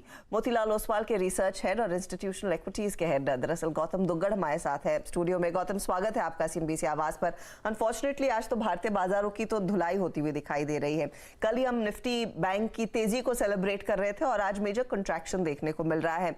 Not that something big has happened, लेकिन इस तरह के एबरेशंस पर आप लोगों की कोई खास टिप्पणी होती है, या फिर जो आप लोगों ने शॉर्टलिस्ट किए होते हैं स्टॉक्स उनको खरीदने का दिन होता है? हर्षदा जी, इसमें दो तरीके से देखा जा सकता है। शॉर्ट टर्म में इंडियन मार्केट ने बहुत आउट परफॉर्म किया है। पिछला एक साल में हमने करीबन 20 से 25% आउट परफॉर्म किया है ग्लोबल बाज़ारों को। अब बीच में इंटरमिटेंटली कई ऐसे दौर आएंगे जहाँ पे मार्केट छोटा छोटा एक पुल बैक करता रहेगा। रीजंस कुछ भी हो सकता है, ग्लोबल हो सकता है, डोमेस्टिक हो सकता है, सेंट्रल बैंकर्स की कमेंट्री हो सकती है, कमोडिटी कॉस्ट सडनली स्पाइक कर सकते हैं। बट बाजार कभी भी लीनियर नहीं होता है, चाहे वो बढ़ते वक्त हो या नीचे उतरते वक्त हो। सो ये एक बहुत ही नेचुरल स्टेप है जहाँ पे किसी दिन बाजार ऊपर जाएगा, और जब बहुत ज़्यादा वन वे आप मूवमेंट देखोगे, हो सकता है बीच में कभी कोई ऐसा न्यूज़ आएगा which will give an excuse to people to pull back. So मुझे लगता है जैसे आईटी में आज हुआ है, कल HCL टेक ने अपना गाइडेंस 1% से कम किया है। आज आईटी इंडेक्स मेरे ख्याल से कुछ 3 से 4% नीचे है, राइट, क्योंकि आईटी के स्टॉक्स पिछले 1-1.5 महीने में काफ़ी चले थे। अभी ऐसे टाइम पे अगर आपका कोई भी स्टॉक्स पे व्यू पॉजिटिव होता है या सेक्टर पे फंडामेंटल व्यू पॉजिटिव होता है, तो ऐसे जो पुलबैक्स होते हैं जहाँ पे आपको 7-7, 8-8% स्टॉक्स नीचे मिलते हैं, तो मुझे लगता है एक अपॉर्चुनिटी टू बाय है। सो हम उसको उस तरह से देखते हैं। ओके, लेकिन एक जो रिपोर्ट आई थी, जो क्रेडिट स्विस कहता है कि आईटी कंपनियों के वैल्यूएशंस भी काफी ऊंचे, और ये कई सारे जानकारों ने कहा है, पिछली बारी जब आपसे बात हुई थी इसका जिक्र भी हुआ था। अभी भी आपको वो महंगे लग रहे हैं काउंटर्स? जब नियरली क्रेडिट स्विस की रिपोर्ट का मैं उदाहरण देती हूँ, जैसे 20% का करेक्शन देखने को मिल सकता है HCL टेक के वैल्यूएशन में। इन्फोसिस के लिए शायद वो 8% हो सकता है। ये इतने महंगे हैं, क्या आपको अभी भी महंगे लगते हैं, और तब भी इन प्राइस रिएक्शंस पर, करेक्शंस पर खरीदेंगे आप? हमारा व्यू थोड़ा अलग है इस पे। हम लोग इस पे पॉजिटिव रहे 2020 से। सो 2020-21 में ये सेक्टर्स बहुत अच्छे परफॉर्म किए हैं। 2022 में इसमें बिकवाली आई है क्योंकि ग्लोबली US, यूरोप में रिसेशन आया है। साथ ही साथ थोड़े से जो एट्रिशन लेवल्स बढ़ चुके थे टॉप 5 आईटी कंपनीज के, उसके वजह से आपके मार्जिन्स में एक हिट आया है। मुझे लगता है इंडियन मार्केट में आईटी सेक्टर एक बेस्ट परफॉर्मिंग सेक्टर है as far as cash flows are concerned. जो आप फ्री कैश फ्लो अगर देखते हैं अलग अलग सेक्टर का, so profit to free cash flow जो कन्वर्जन होता है वो आईटी का बेस्ट है। दूसरा पे आउट रेशो आईटी के एकदम बढ़िया होते हैं, 70 से 80% अगर आप देखें तो एवरेज आपको एक पे आउट रेशो दिखेगा टॉप 5 आईटी कंपनीज का। ये लोग जितना प्रॉफिट बनाते हैं उतना इसका डिविडेंड या बायबैक कर लेते हैं। जैसे कि अभी इन्फोसिस का बायबैक चल रहा है, ये पिछले 5 साल से चला आ रहा है। अगर आप आईटी सेक्टर के मुनाफा देखते हैं तो 2015 से 22 तक पिछले 7 साल में टॉप 5 आईटी कंपनीज ने कुल मिला के 5 लाख करोड़ का प्रॉफिट बनाया है, जिसमें से 3,80,000 करोड़ उन्होंने शेयर होल्डर्स को वापस दे दिया है। ये कोई भी सेक्टर में इस क्वांटम का पे out ratio 76% on a cumulative basis for 7 years for 5 companies put together, ये भारत के बाजार में पहले कभी नहीं हुआ है। हो सकता है बीच बीच में जैसे कि आज हुआ है, कभी कोई न्यूज़ फ्लो पे, कभी कोई सेंट्रल बैंक गवर्नमेंट के कमेंट्स पे या डेटा पे, क्योंकि ये ग्लोबली लिंक्ड सेक्टर है, तो बाहर अगर कुछ होता है तो इस सेक्टर पे इसका असर ज़रूर होता है, चाहे पॉजिटिव हो या नेगेटिव हो। जब भी उस डायरेक्शन में कोई न्यूज़ फ्लो आएगा ये सेक्टर रिएक्ट करेगा। But over a period of time इस सेक्टर ने पिछले 25 साल में अलग अलग दौर में बड़े बड़े मैक्रो क्राइसिस अच्छे से हैंडल किए हैं। आप Y2K ले लीजिए, 9/11 ले लीजिए, ग्लोबल फाइनेंशियल क्राइसिस जो हुआ था 2008-9 में, उसके बाद टेपर टैंट्रम है, अभी कोविड है। हर एक ये जो बड़े बड़े क्राइसिस है उससे उभर के ये सेक्टर स्ट्रॉन्गर बन के बाहर निकला है। सो अगर आप past is any evidence to go by, ऐसे दौर में ये स्टॉक्स जो अच्छे क्वालिटी के स्टॉक्स है, लार्ज कैप स्टॉक्स है, वो अगर आप खरीदते हैं तो over a period of time आपका पैसा इसमें हमेशा बना है। हाँ, अगर आपका व्यू 3 महीना 6 महीने का है तो कुछ भी हो सकता है, यहाँ से और 20% गिर जाएंगे, यहाँ से 25% चल भी जाएंगे, वो बताना बहुत डिफिकल्ट है। बट जिनका व्यू लॉन्ग टर्म है, उन्होंने जब ऐसा दौर आता है इन अच्छे सेक्टर्स में जहाँ कैश फ्लो अच्छे है, बैलेंस शीट अच्छे है, मैनेजमेंट और कॉर्पोरेट गवर्नेंस टॉप नॉच है, उस सेक्टर में ऐसे टाइम पे खरीदारी करना लॉन्ग टर्म के लिए काफी अच्छा साबित होता है। अच्छा गौतम जी, एक और स्पेस के बारे में बात करते हैं, और यहाँ से लगभग 6 महीने पहले, मैं एफएमसीजी की बात कर रहा हूँ, बहुत सारे चैलेंजेस थे। I mean commodity inflation, demand काफ़ी वीक है। ऐसे में कंपनियों ने किस तरीके से, अगर आप देखिए, उस टेन्योर को निकाला है। वो साल भर 2 साल का पीरियड काफ़ी डिफिकल्ट भी था, but suddenly this FMCG index at higher levels, at all time high. अभी 2 रोज़ पहले शक्तिकांत दास साहब जब बात कर रहे थे, आई मीन पोस्ट पॉलिसी, उन्होंने 2 बातें कही। रूरल डिमांड फिर रिकवर हो रही है और जो फार्म एक्टिविटीज़ हैं फिर काफ़ी स्ट्रॉन्ग हैं। लास्ट 2 बार क्वार्टर्स में हम हर एफएमसीजी कंपनी ने कमेंट किया था कि जनाब रूरल डिमांड काफ़ी कम है, वो हमको हर्ट कर रही है। लेकिन अब जब वो थोड़ी सी रूरल मार्केट में रिकवरी है, आपका एफएमसीजी पे व्यू क्या है, और यहाँ पे आप सिलेक्टिव होकर अगर बाइंग करेंगे तो किन कंपनियों पे ज़्यादा फोकस करेंगे आप? सो देखिए, इसमें ऐसा है कि पिछले 3 साल से ये सेक्टर अंडर परफॉर्म कर रहा है। आपके जो एंट्री वैल्यूएशंस थे वो काफ़ी महंगे थे 2-3 साल पहले, राइट। इन बिटवीन ये हुआ है कि पिछले 3 साल में बाकी सेक्टर्स का प्रॉफिट बहुत बड़ा है, राइट। अगर आप निफ्टी का प्रॉफिट देखते हैं, FY20 में निफ्टी का प्रॉफिट 3,50,000 करोड़ था, जो FY23 में बढ़ के 6,71,000 करोड़ हो जाएगा। तो 3 साल में निफ्टी का मुनाफा 90% बढ़ा है। कंज्यूमर सेक्टर का प्रॉफिट 3 साल में रफली 30-35% बढ़ा होगा। सो जो पिछले 10 साल से चला आ रहा था, 2010 से 20 में, जहां बाकी सेक्टर्स का प्रॉफिट कहीं नहीं जा रहा था, केवल एफएमसीजी, प्राइवेट सेक्टर बैंक्स और आईटी, ये 3 सेक्टर्स के प्रॉफिट बढ़ रहे थे। तो उस दौर में एफएमसीजी कंपनीज के वैल्यूएशंस जो 25-30 पी होते थे, वो 60-65 पी तक चले गए। और जैसे ही 2020 के बाद बाकी सेक्टर्स का परफॉर्मेंस आना चालू हुआ, एफएमसीजी सेक्टर थोड़ा साइडवे हो गया, क्योंकि इनका ग्रोथ चेंज नहीं होता, ये स्टेडी सेक्टर्स होते हैं। इसके वजह से टाइम करेक्शन काफ़ी हुआ है। अगर आप Nestle, Britannia, Hindustan Lever, Marico, Dabur, ये सारे कंपनीज देखते हैं तो इन्होंने पिछले 3 साल में कुछ बहुत ज़्यादा ऐसे एब्सोल्यूट रिटर्न्स नहीं दिए हैं। तो अंडर परफॉर्मेंस काफ़ी हुआ है, टाइम करेक्शन हुआ है, और थोड़ा बहुत अर्निंग्स ने कैचअप किया है। हालांकि अर्निंग्स ग्रोथ भी बहुत ज़्यादा नहीं था। अगर आप पिछले 6 क्वार्टर्स का नंबर देखते हैं तो एक्स लीवर और एक्स आईटीसी, जो बाकी सारे मिडिल कंज्यूमर कंपनीज हैं, मिड लेवल, उनका प्रॉफिट ग्रोथ -5 to +5% के बीच रहा है पिछले 6 क्वार्टर्स में। अब क्या हो रहा है? अब रूरल स्लोडाउन जो है पिछले 4 क्वार्टर से चल रहा है, राइट। आगे अगर आप देखते हैं अगला 1 से 1.5 साल, 2024 में बड़ा जनरल इलेक्शन है, 2023 में 5 बड़े स्टेट्स के इलेक्शन है। तो 2023 का जो पॉलिटिकल कैलेंडर है, इलेक्शन कैलेंडर है, वो काफ़ी बिजी है। जनरली हमने देखा है कि बड़े इलेक्शंस के पहले हर गवर्नमेंट चाहती है कि रूरल में सेंटिमेंट्स अच्छे रहे।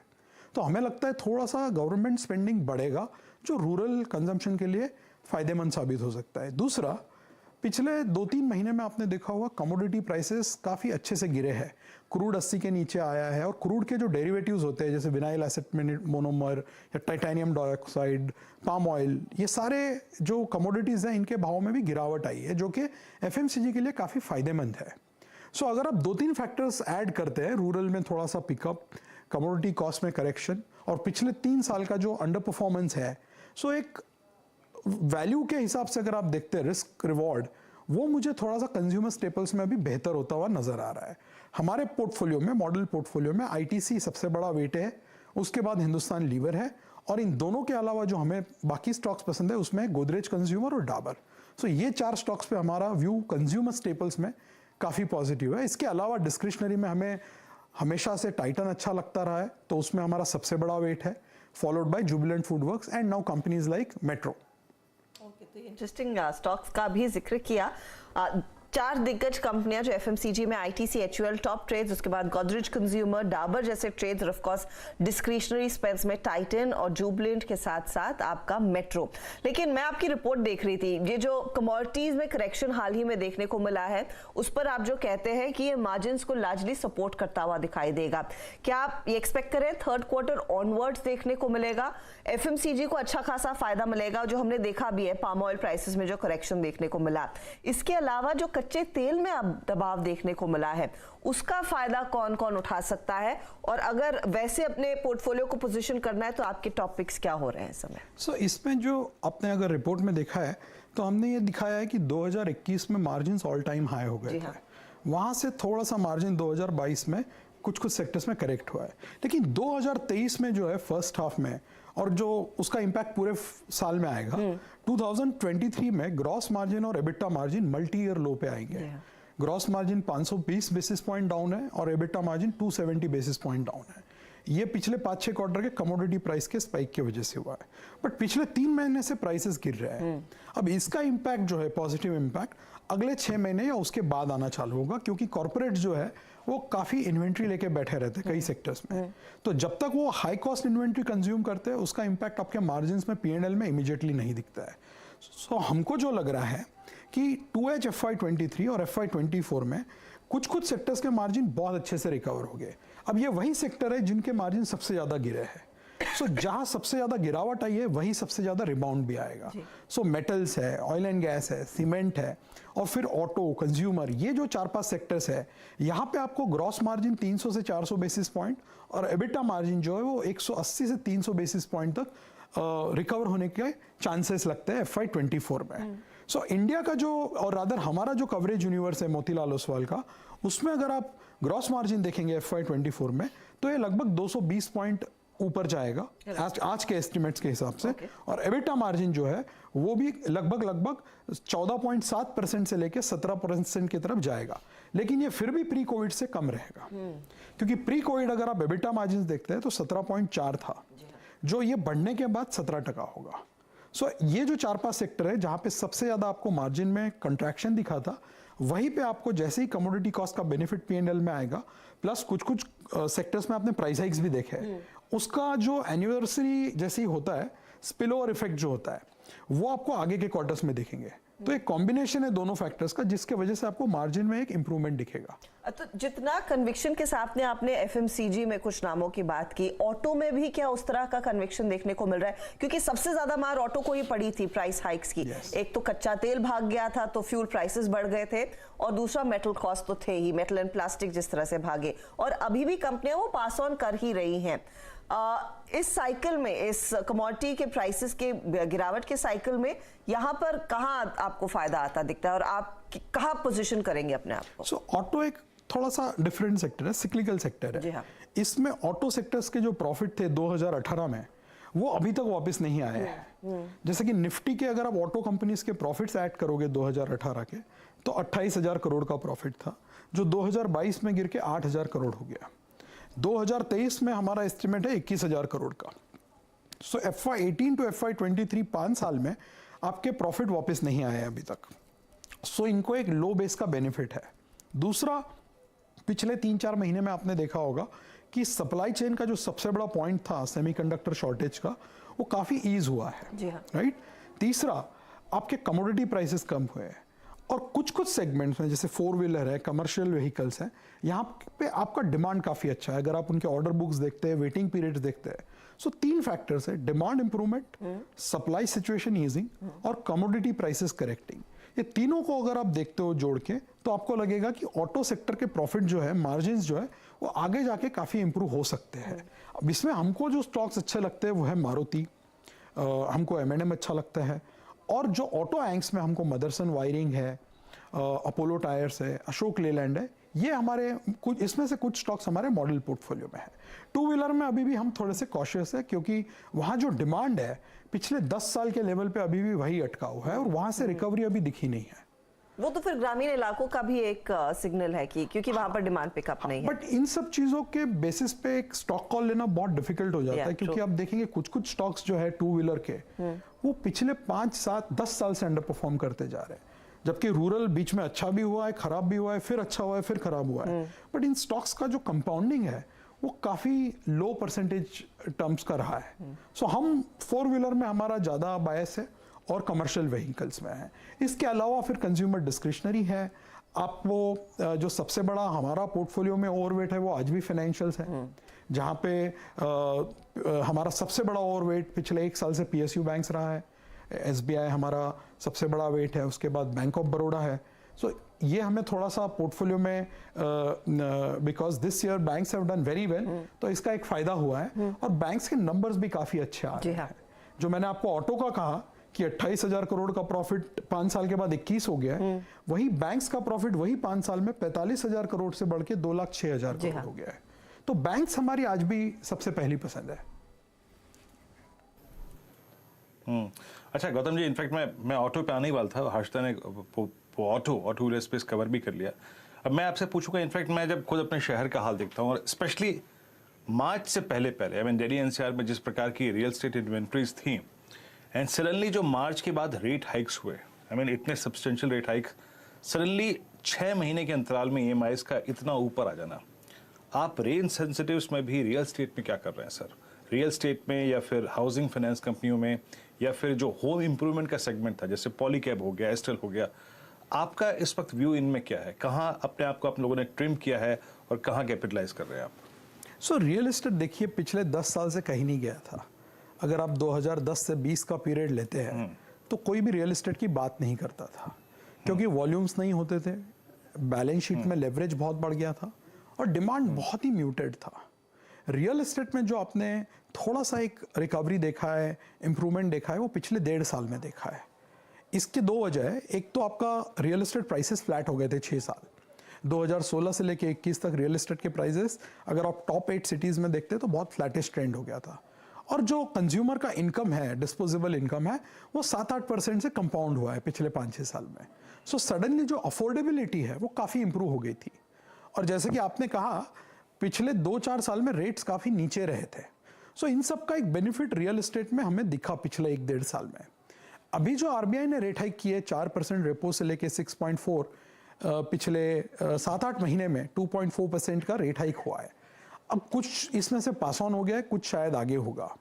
जब हम रियल एस्टेट सेक्टर के कॉर्पोरेट से बात करते हैं तो हमें यह समझ में आ रहा है कि जब तक home loan rate double digit तक नहीं जाते हैं तब तक कंज्यूमर पैनिक नहीं करता है, क्योंकि कंज्यूमर ने 10 साल पहले इंटरेस्ट रेट्स 11-12% तक के भी देखे हैं होम लोन के, जो लोएस्ट लेवल पे आए थे तो 6.5-7% हो गए थे, वहां से बढ़कर अभी 8.5 से 9% के बीच में है। अगर ये रेट 10 क्रॉस करता है तो एक बार आपको रियल एस्टेट के डिमांड में सॉफ्टनेस जरूर दिखेगा। सो इसमें स्टॉक बाय स्टॉक देखना चाहिए हमेशा, क्योंकि रियल एस्टेट और फार्मा ये 2 सेक्टर्स है जहाँ पे सेक्टरल व्यू लेके कोई फायदा नहीं होता है। हर एक कंपनी अलग होता है, उनका exposure, geographical market, segment in which they play are very different. So हमारे मॉडल पोर्टफोलियो में रियल एस्टेट में आज के तारीख में मैक्रोटेक डेवलपर्स ये स्टॉक मौजूद है। क्योंकि आपने फार्मा मेंशन किया, फार्मा एक लार्जली अंडर परफॉर्मर रहा है। Before we take your leave, इधर कुछ आपको लग रहा है कि अब पैसे बनते हुए दिखाई देंगे? क्योंकि कल देखिए सन फार्मा की धुलाई हुई, फिर कंपनी ने क्लैरिफिकेशन दिया, आज गिरते बाजार में डीवीज थोड़ा सा एक्टिव था। अब डीवीज को लेकर काफी निराशा है। जब निफ्टी ने अपना हाई छुआ तब लोग यही कह रहे थे कि उठो डीवीज, निफ्टी हाई पर पहुंच गया, तुम्हारा क्या होगा? इस तरह के ट्रेड्स पर या फिर इस तरह के इन्वेस्टमेंट्स पर आपकी कोई टिप्पणी है? देखिए फार्मा ओवरऑल हमारा अंडरवेट है, ग्रोथ काफ़ी कम है इस सेक्टर में। पिछला 1.5 साल में 4 quarter consecutive YOY earnings decline हुआ है और हमारे कवरेज में जो 22 कंपनी है उसमें से 17 ने अर्निंग्स डिक्लाइन रिपोर्ट किया है। कुछ कंपनीज 3-3 साल से अर्निंग्स फ्लैट है। जी हाँ। बीच में कोविड का इनको एक बेनिफिट हुआ था जहाँ पे पूरे सेक्टर के अर्निंग्स 50% बढ़ गए थे 2021 में। वहाँ से वापस US रिलेटेड बिजनेस में प्राइसिंग प्रेशर है, डोमेस्टिक बिजनेस में भी हमने थोड़ा सा मॉडरेशन देखा है। सो यहाँ पे काफ़ी स्टॉक स्पेसिफिक व्यू लेना पड़ेगा। एज ऑफ नाउ हमारे मॉडल पोर्टफोलियो में अपोलो हेल्थ केयर है। कोई भी ट्रेडिशनल फार्मा नेम हमारे मॉडल पोर्टफोलियो में नहीं है। रही बात डीवीज की, जो आप कह रहे थे मीम्स बनना चालू हो गए। जनरली जब कोई भी कंपनी पे ऐसे मीम्स बनते हैं, हमने देखा ITC पे भी काफी मीम्स बना करते थे। हाँ, क्योंकि ये काफी हाई क्वालिटी कंपनी है जिसका पिछले अगर आप 10-15 साल का ट्रैक रिकॉर्ड देखोगे ग्रोथ को लेके, ROCE को लेके, और जो उन्होंने एग्जीक्यूशन किया है, जो साइज एक कंपनी का हुआ है, एक काफी टॉप नॉच कंपनी है। हो सकता है इसमें कभी 1-1.5 साल या कुछ क्वार्टर्स खराब जाए। ये टाइम वही है जो मैंने आपको IT में कहा था कि अगर आपका व्यू थोड़ा सा लॉन्ग टर्म पॉजिटिव है इन टाइप के कंपनीज पे, तो जब कंपनी 5,400 पे था अगर आपका व्यू तब पॉजिटिव था और अब आज अगर 3,300 पे आपका व्यू नेगेटिव है, सो ये एक पोर्टफोलियो कंस्ट्रक्शन के हिसाब से काफी एक प्रूडेंस नहीं कहा जाएगा इसको। ये एक ऐसे समय पे ही ऐसे बड़े कंपनीज में जिनका अच्छा ट्रैक रिकॉर्ड रहा है, जिनके ग्रोथ, ROCEs, फंडामेंटल्स अच्छे रहते हैं, इस टाइम पे ऐसे कंपनीज में खरीदना जनरली पास्ट में अगर आप देखते हो तो फायदेमंद रहा है। यही डिवीज 5-6 साल पहले 700-800 रुपए का भाव हुआ करता था। सो ये दौर आता है हर कंपनी के लाइफ साइकिल में। गौतम जी, बहुत बहुत शुक्रिया हमारे लिए समय निकालने के लिए। हमेशा की तरह बहुत एलिक्वेंटली आपने समझाया है कि इस समय मार्केट को कैसे अप्रोच किया जाए। आपसे वैसे लंबी चर्चा खींच सकते थे, लेकिन 3:10 हो रहा है, मार्केट वाइंड अप करना शुरू करते हैं। Pleasure speaking to you as always. तो 3:10 और बाजार का हाल आपकी स्क्रीन पर। निफ्टी बैंक इस बीच कुछ कॉन्फिडेंट हो रहा है, पॉजिटिव टेरिटरी में आ चुका है। करीब करीब 14 से 15 अंकों की बढ़त देखने को मिली। तो यहाँ पर रिवर्सल फिर से हम 43,600 पर आ चुके हैं, ध्यान रखिएगा। हालांकि निफ्टी भी जहां पर हमें लगा था कि 18,430 पर फिसल रहा है, क्रम्बल होगा, वहां से इसकी चाल थोड़ी सी उछलती हुई, और वीरू इस समय हम लगभग दस्तक दे रहे हैं 18,500 के स्तरों पर। जी हाँ, बस हर्षदा वीकेंड पे अपने साथ 20 डेमा ले जा रहे हैं, ये ईश्वर की मेहरबानी है। 20 डेमा आई थिंक हर्षदा, मैं दरअसल इसका जिक्र बार बार इसलिए कर रहा था क्योंकि हमारे इस पूरे अपस्विंग में, आप यकीन मानिए हर्षदा, 17 अक्टूबर को हमारा ये अपस्विंग शुरू हुआ था। 17 अक्टूबर को, 17 अक्टूबर से this is first time ever 17 अक्टूबर के बाद जब हमने 20 डेमा की ट्रेजेक्ट्री को छुआ। और इस बार 20 डेमा की ट्रेजेक्ट्री को स्पॉन्सर किया निफ्टी IT ने, HCL टेक्नोलॉजीज ने। लेकिन हमने देखा है अब ट्रेंड में हर्षदा, हम अगर 1-2 बार 20 डेमा को छू ले तो वो ट्रेंड और स्ट्रॉन्ग हो जाता है। तो ये एक अच्छी बात थी कि हमने इसको छू लिया आज। और थोड़े से अगर आप देखें जो वीक हैंड से बाहर भी निकले होंगे आई थिंक, बट याद रखिएगा 18,430 कन्विक्शन लॉन्ग में बना रहेगा। और मैं जैसे कि कह रहा था कि 2 बजे की कमेंट्री में भी, अगर आप एक रिस्की ट्रेडर हैं, रिस्क ले सकते हैं। Buy on dip will suit you till we have 18,430 on the down side. एक काम करते हैं, डाउ फ्यूचर्स दिखाते हैं जनाब आपको, फिर उसके बाद मोमेंटम कॉल्स का क्रम शुरू करते हैं। डाउ जोन्स फ्यूचर्स आपकी स्क्रीन पे अब आएंगे। वायर्स पे जो मेरे पास इस वक्त आंकड़ा है उसके मुताबिक करीब 24 पॉइंट ऊपर डाउ फ्यूचर्स है। शुरुआत करते हैं प्रकाश सर से। प्रकाश सर, आपका कन्विक्शन कॉल। हाँ जी, एक सेकंड, मैं जरा कॉल ले लूँ 1-2, फिर बात करेंगे। प्रकाश सर, क्या कॉल कैरी करेंगे आप? मैं लॉन्ग साइड करूंगा, वो भी बैंकिंग क्षेत्र से, वो है स्टेट बैंक ऑफ इंडिया। उसका रीजन एक ही है कि बेसिकली बाय मोड पर है, बाय मोड पर है। A, B, लास्ट के 1 आवर में एक बाय अच्छा सिग्नल मिला है। ट्रेड करा है 616, स्टॉप होगा करीब 611 का, on the upside target 625 state bank of India. Okay, state bank of India 616 पे। SBI क्या करके ले जा रहा है? देखिए कितना इंटरेस्टिंग है। अभी कुछ देर पहले बैंक निफ्टी कहाँ था, अब कहाँ पर है, और SBI अब 4 दिन के सबसे हाईएस्ट क्लस्टर पे जाके क्लोजिंग दे रहा है। तो PSU बैंक्स का मोमेंटम बदस्तूर कायम है। राजेश सतपुते जी, आपके कैरी करेंगे? वीरेंद्र जी, देखिए बैंकिंग में ही स्ट्रेंथ है और सबसे बड़ी बात मुझे लगता है कि यहाँ पे जो कल ब्रेकआउट हुआ था वो था एक्सिस बैंक। एक्सिस बैंक का जो ब्रेकआउट लेवल था वो था 920 925 और इस रेंज को इसने कल वॉल्यूम के साथ ब्रेकआउट दिया और आज का दिन ये पॉज का है। तो मेरे हिसाब से यहाँ पे आपको सेफ्टी मिल रहा है एज ए ब्रेकआउट कैंडिडेट। 935 पे एक बाय करे, 925 का स्टॉप लॉस रखे और टारगेट सेट करे 960 का। मेरे हिसाब से अगले हफ्ते ये 950 को पार करेगा। 950 की तरफ जा रहा है। इससे पहले एसबीआई पर गाबा साहब की नजरें बनी। अमित, आपका ट्रेड क्या रहेगा? हर्षिता मैम, मेरी नजर एचडीएफसी बैंक पे है। एचडीएफसी बैंक ने 3-4 दिनों से अपना 10 डेमा अंडरकट किया और ऑलमोस्ट कल के सत्र में इसने अपना 20 डेमा भी टेस्ट किया था। फ्यूचर्स में इसका करंटली प्राइस है 1638 रुपीज का। इसे बाय करें, स्टॉप लॉस छोटा सा रहेगा 1628 का और टारगेट्स रहेंगे 1658 के। 1658 तो तीसरा बैंक। कविता जी बताइए, आपका ट्रेड बैंक ही है क्या? नहीं, अब नहीं है।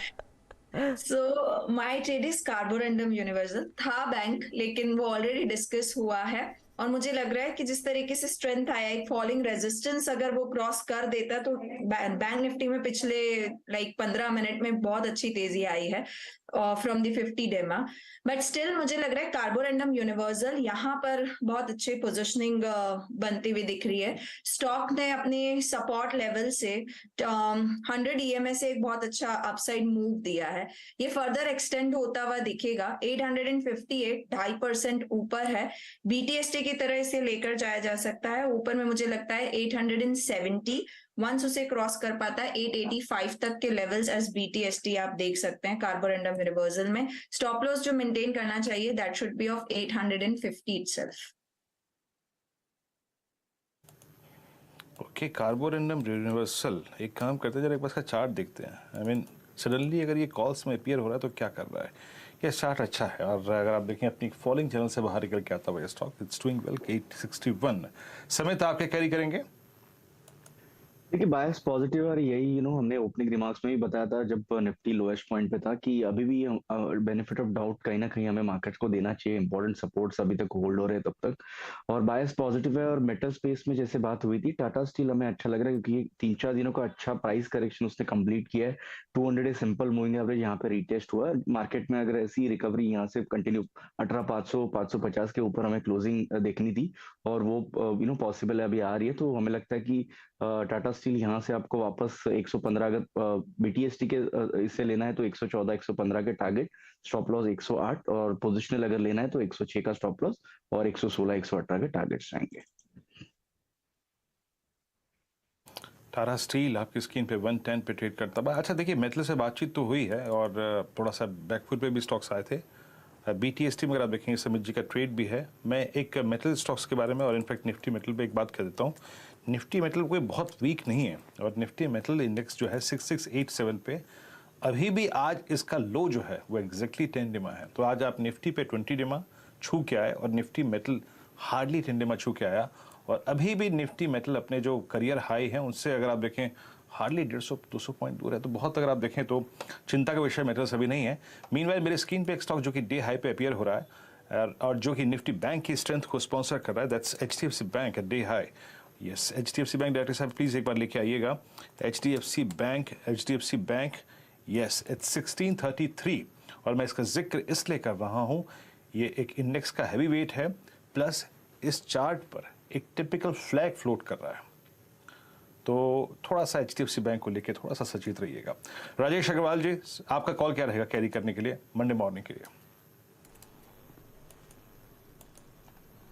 देखिए, FMCG पे बहुत चर्चा हो रही थी। पहले कविता जी कह रही थी, फिर डुगर साहब कह रहे थे। तो FMCG की कंपनी वरुण बेवरेजेस रहेगी, जो मंडे मॉर्निंग के लिए कह लीजिए या पूरे हफ्ते के लिए कह लीजिए, हमें लगता है कि 1500 के टारगेट के साथ यहाँ खरीदारी करनी चाहिए और थोड़ा सा मध्यम से लंबी अवधि देखा जाए तो 1750 के टारगेट आते हैं।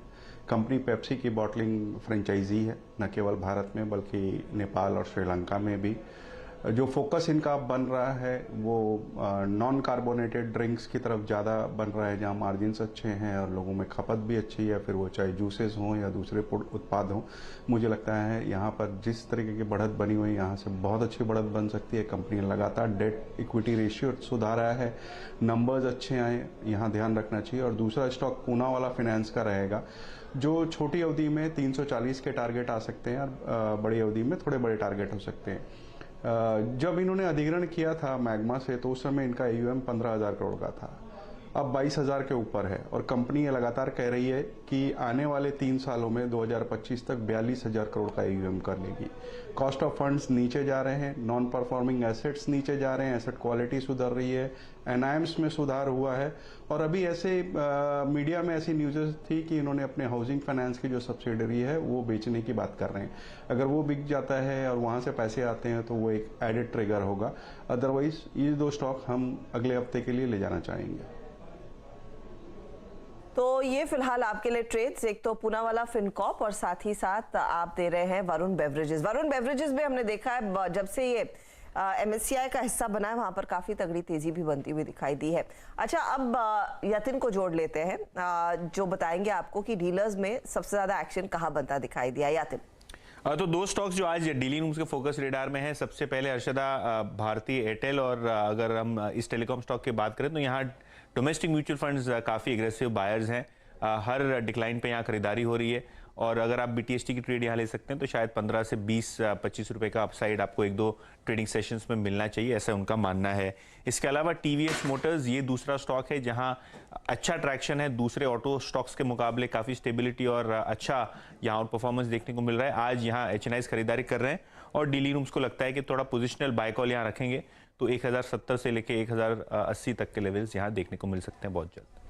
TVS मोटर्स में एक अपॉर्चुनिटी और भारतीय एयरटेल में भी एक अपॉर्चुनिटी। शुक्रिया यतिन इस अपडेट के लिए। तो ये स्टॉक्स, इनफैक्ट टेलीकॉम पर एक रिपोर्ट भी आई थी जेफरीज की और वो एक अच्छी रिपोर्ट थी, उसके बाद भी हमने देखा थोड़ा सा एक्शन भारतीय एयरटेल में बना है। सातपुते जी, जाते जाते खरीदेंगे क्या भारतीय? जी डेफिनेटली मुझे लगता है कि भारतीय का स्ट्रक्चर वैसे अगर आप देखें तो पॉजिटिव है, 20 DMA का सपोर्ट ले रहा है और इनफैक्ट आर्ली चार्ट पे बहुत बढ़िया पैटर्न बन रहा है। मेरे हिसाब से 830 का एक छोटा स्टॉप लॉस मेंटेन करे। परसों के लिए मुझे लगता है कि इसका 860 का एक रेजिस्टेंस होगा। अगर ये लेवल निकले फिर मुझे लगता है भारतीय में एक बड़ी स्ट्रेंथ आएगी। तो यहाँ पे आप कह सकते हैं कि 830 का स्टॉप लॉस और 855 860 का टारगेट लेके काम करें।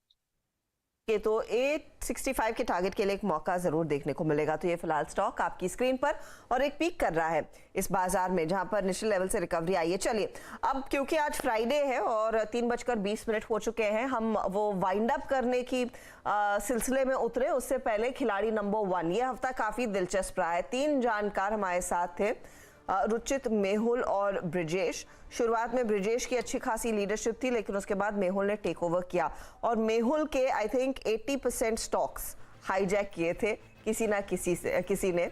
उसके बावजूद इन्होंने नए आइडियाज चुने और ये बने हैं इस हफ्ते के खिलाड़ी नंबर 1। और रिटर्न्स आपने देख ही लिए, 14% तक की कमाई इनकी बनती हुई दिखाई दी है इस पर्टिकुलर हफ्ते में। बहुत ही शानदार प्रदर्शन। तो all is well that ends well. Mehul, भले ही आपके कई ट्रेड्स हाईजैक हुए हों लेकिन आप विजेता साबित हुए और इस हफ्ते KEC इंटरनेशनल में जबरदस्त तेजी। आज दिया हुआ जुबिलेंट फार्मा भी करीब 4% तक के गेंस दिखाने में कामयाब रहा। ये बताइए अब अगले हफ्ते की अप्रोच क्या रहेगी आपकी और इनमें से कोई ट्रेड जो आपको पूरे कॉन्फिडेंस के साथ कैरी करने वाला दिख रहा है? बहुत बहुत शुक्रिया हर्षिता जी। पहले तो मैं ब्रिजेश जी को और रुचित को भी कॉन्ग्रेचुलेट करना चाहूंगा बिकॉज बहुत ही अच्छा खेला उन्होंने। इनफैक्ट ब्रिजेश भी बहुत ही नेक टू नेक टक्कर रही थी इस बार और ऐसा नहीं है कि मेरे ही स्टॉक्स हाईजैक हुआ। आज जो विनिंग ट्रेड था मेरा दैट इज जुबिलेंट फार्मा, वो मैंने हाईजैक किया था रुचित का, जो आपने डिस्कस भी किया। So yes, it was a great week और मैं यही कहूंगा कि यहाँ पर जुबिलेंट फार्मा फिर से उसी बाइंग लेवल पर है। इनफैक्ट हमारा टारगेट 430 का था और ये 424 के आसपास जाकर आया है, फिर से 402 के पास मिल रहा है तो ये लेना चाहिए। 370 का मेरा रिवाइज स्टॉप लॉस है, 385 पहले था, मैं थोड़ा बड़ा स्टॉप लॉस दे रहा हूँ बिकॉज इसका टारगेट भी बड़ा है। अभी 460 के टारगेट के लिए भी आप ले सकते हैं, बहुत ही बड़ा रेंज इसका ओपन हो गया तो 460 के लेवल्स देख सकते हैं हम जुबिलेंट फार्मा में। सो ये एक ट्रेड मैं चाहूंगा कि दर्शक कैरी फॉरवर्ड करे आने वाले वीक के लिए। और लार्जली अगले हफ्ते के लिए निफ्टी या निफ्टी बैंक, कहां पर आपको ज्यादा पोटेंशियल दिख रहा है थोड़ी सी लीडरशिप हासिल करने का, क्योंकि डेज लो से इंडेक्स में थोड़ी सी रिकवरी जरूर आई, लेकिन निफ्टी बैंक ज्यादा बेहतर अपनी चाल दिखा रहा है वर्सेस निफ्टी।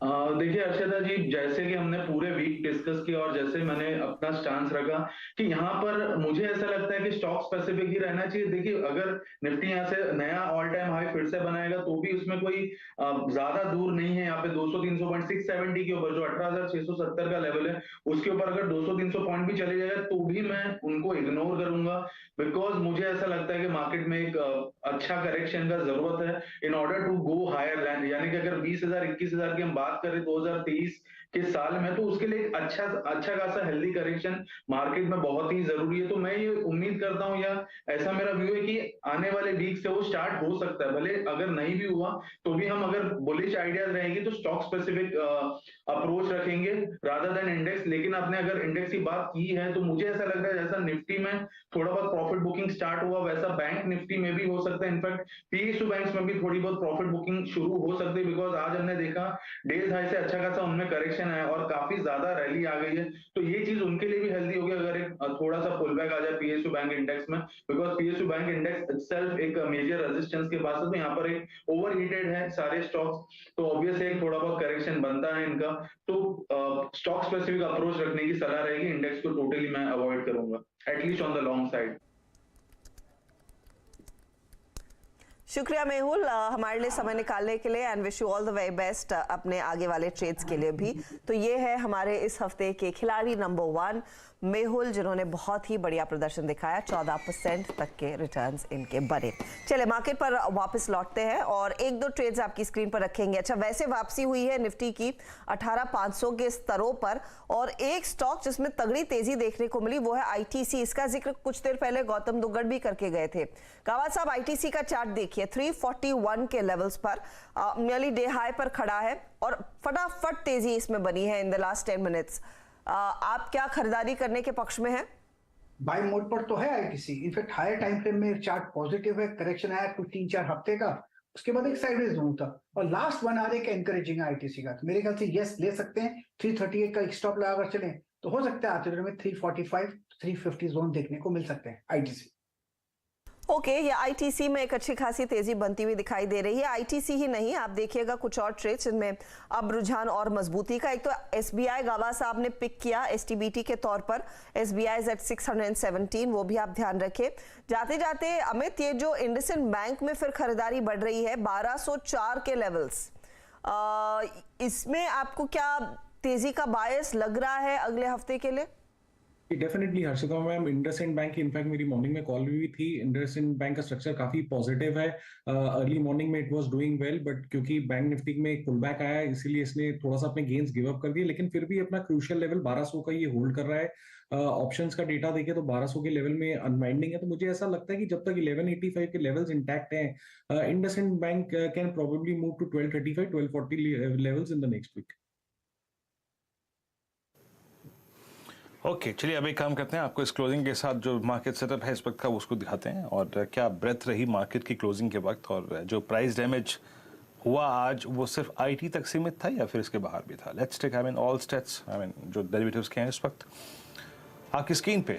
लॉन्ग 28 सुबह ये थे करीब करीब 102 और शॉर्ट कवरिंग थी कल आज सुबह 48 में, अब मात्र 12 में। तो यस प्रेशर था, लेकिन एक सेक्टर जो कि कमांडिंग स्थिति में था वो था कैपिटल गुड्स और दूसरा था एफएमसीजी। और स्क्रीन पे आपको देख के विजुअल भी होगा, कमेंट्स कैपिटल गुड्स में आज all time high yet again. अगर आप देखें गोदरेज सीपी, नेस्ले, कोलगेट, इनमें काफ़ी अच्छी खासी स्ट्रेंथ रही। एयू स्मॉल फाइनेंस बैंक ये बड़ी कमांडिंग पोजीशन में था सुबह भी और क्लोजिंग के वक्त भी। बाकी शॉर्ट कवरिंग मैरिको में, सन फार्मा कल के अगर आप देखें तो क्रैश के बाद, कल के अगर आप देखें सिंकिंग टेंडेंसी के बाद थोड़ा सा रिकवर हुआ आज शॉर्ट कवरिंग, और एचपीसीएल और इंडेबल्स हाउसिंग फाइनेंस और ग्लेनमार्क में आज शॉर्ट कवरिंग विजिबल थी। और शॉर्ट बिल्डअप एचसीएल टेक्नोलॉजीज की लीडरशिप में आज ये पूरा का पूरा स्पेस क्रैश हुआ।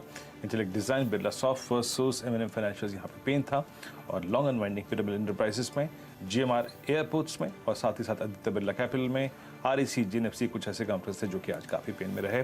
और आपकी स्क्रीन पे एक स्टॉक जो कि अब डे हाई की डिरेक्टरी में आ रहा है, और आई थिंक मंडे मॉर्निंग जो आपको, मुझको और सभी इंडेक्स ट्रेडर्स को और इनफैक्ट स्टॉक फ्यूचर्स के ट्रेडर्स को टोज पे रखेगा हर्षता, वो है एचडीएफसी बैंक, जो कि अब अपना मिड नवंबर का जो हाई है उसको टेस्ट करने की कोशिश कर रहा है। एक बार जरा जनाब HDFC भी लेके आइए, HDFC भी देखना चाहेंगे HDFC क्या कर रहा है। इट्स 2673, यस ये भी डे हाई के आसपास, और दोनों ही चार्ट्स का पैटर्न मोर और लेस अगर आप देखें तो इस वक्त ज़्यादा एग्रेसिव हालांकि HDFC बैंक का है, लेकिन दोनों ही स्टॉक अपने डे हाई की ट्रेजेक्ट्री के आसपास क्लोज होने की कोशिश करते हुए। तो इन टर्म्स ऑफ अगर आप हैवी वेट्स को देखें तो HDFC ट्विंस और ITC हर्षता, ये थोड़ा सा प्राइस डैमेज जो हुआ था क्लोजिंग के वक्त, उसको कंट्रोल करने में इनकी पूरी की पूरी मदद मिली हर्षता। एंड दिग्गजों के चलते बाजार थोड़ा सा संभलता हुआ और 18,500 पर वापसी होती हुई और उसी के आसपास क्लोज भी देखने को मिलेगा।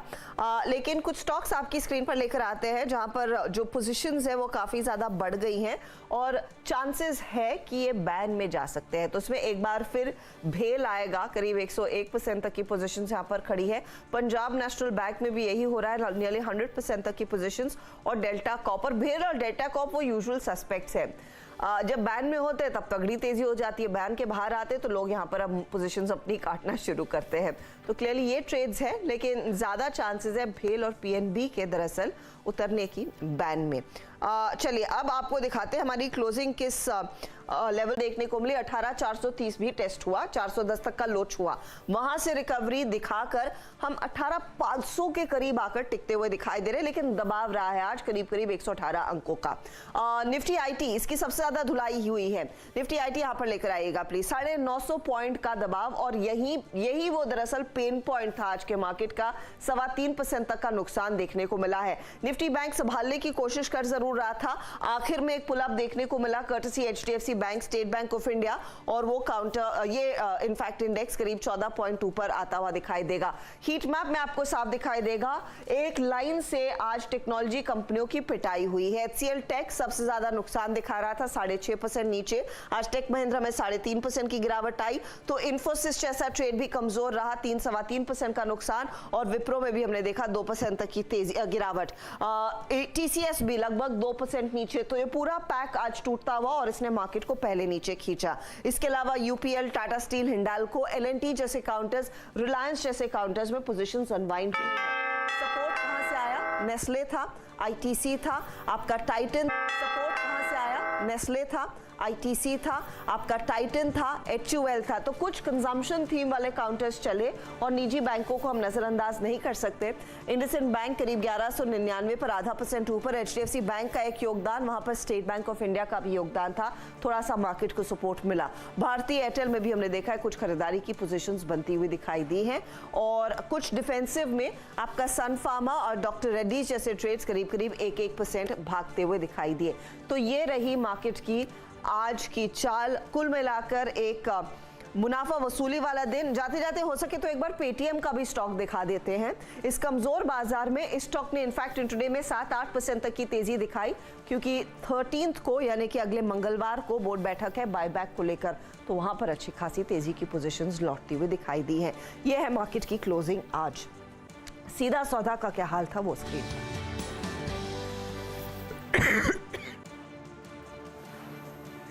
जी हाँ, सीधे सौदा में अगर आप देखें आज टीम्स आपकी स्क्रीन पे, आइए पहले जरा देखते हैं आशीष की टीम का रुझान क्या रहा। आज सुबह जब टीम्स पिक की गई थी उसमें ईस्ट डिप लगभग 3% का स्विंग, वी-गार्ड इंडस्ट्रीज यहाँ पे करीब 3.25% का, GM ब्रेवरीज आशीष ने आज पिक किया था, ये करीब 0.5% का, और बजाज कंज्यूमर आपकी स्क्रीन पे 0.5% का स्विंग दिखेगा। ये थी आशीष की टीम।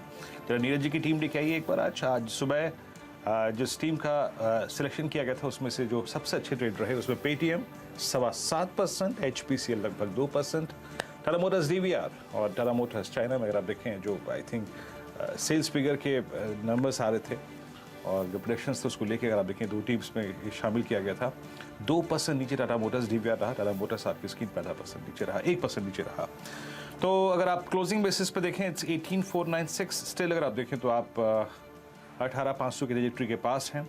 20 डेमा को सिक्योर करके ले जा रहे हैं, और याद रखिएगा बैंक निफ्टी का आज का ये जो क्लोज है बेहद शानदार रहा और ऑल टाइम हाई ट्रेजेक्टरी के आसपास क्लोज हुए, लेकिन इंट्राडे में डिप आया और आज निफ्टी IT का डैमेज सबसे बड़ा रहा और डे लो पर मतलब ऑलमोस्ट डे लो की ट्रेजेक्टरी में, और HCL टेक्नोलॉजी सबसे बड़ा पेन रहा आज के दिन का। खैर आपसे अगली मुलाकात होगी अब सोमवार को सुबह मॉर्निंग कॉल में हर्षता, आशीष और नीरज जी के साथ। तब तक के लिए नमस्कार and have a nice weekend.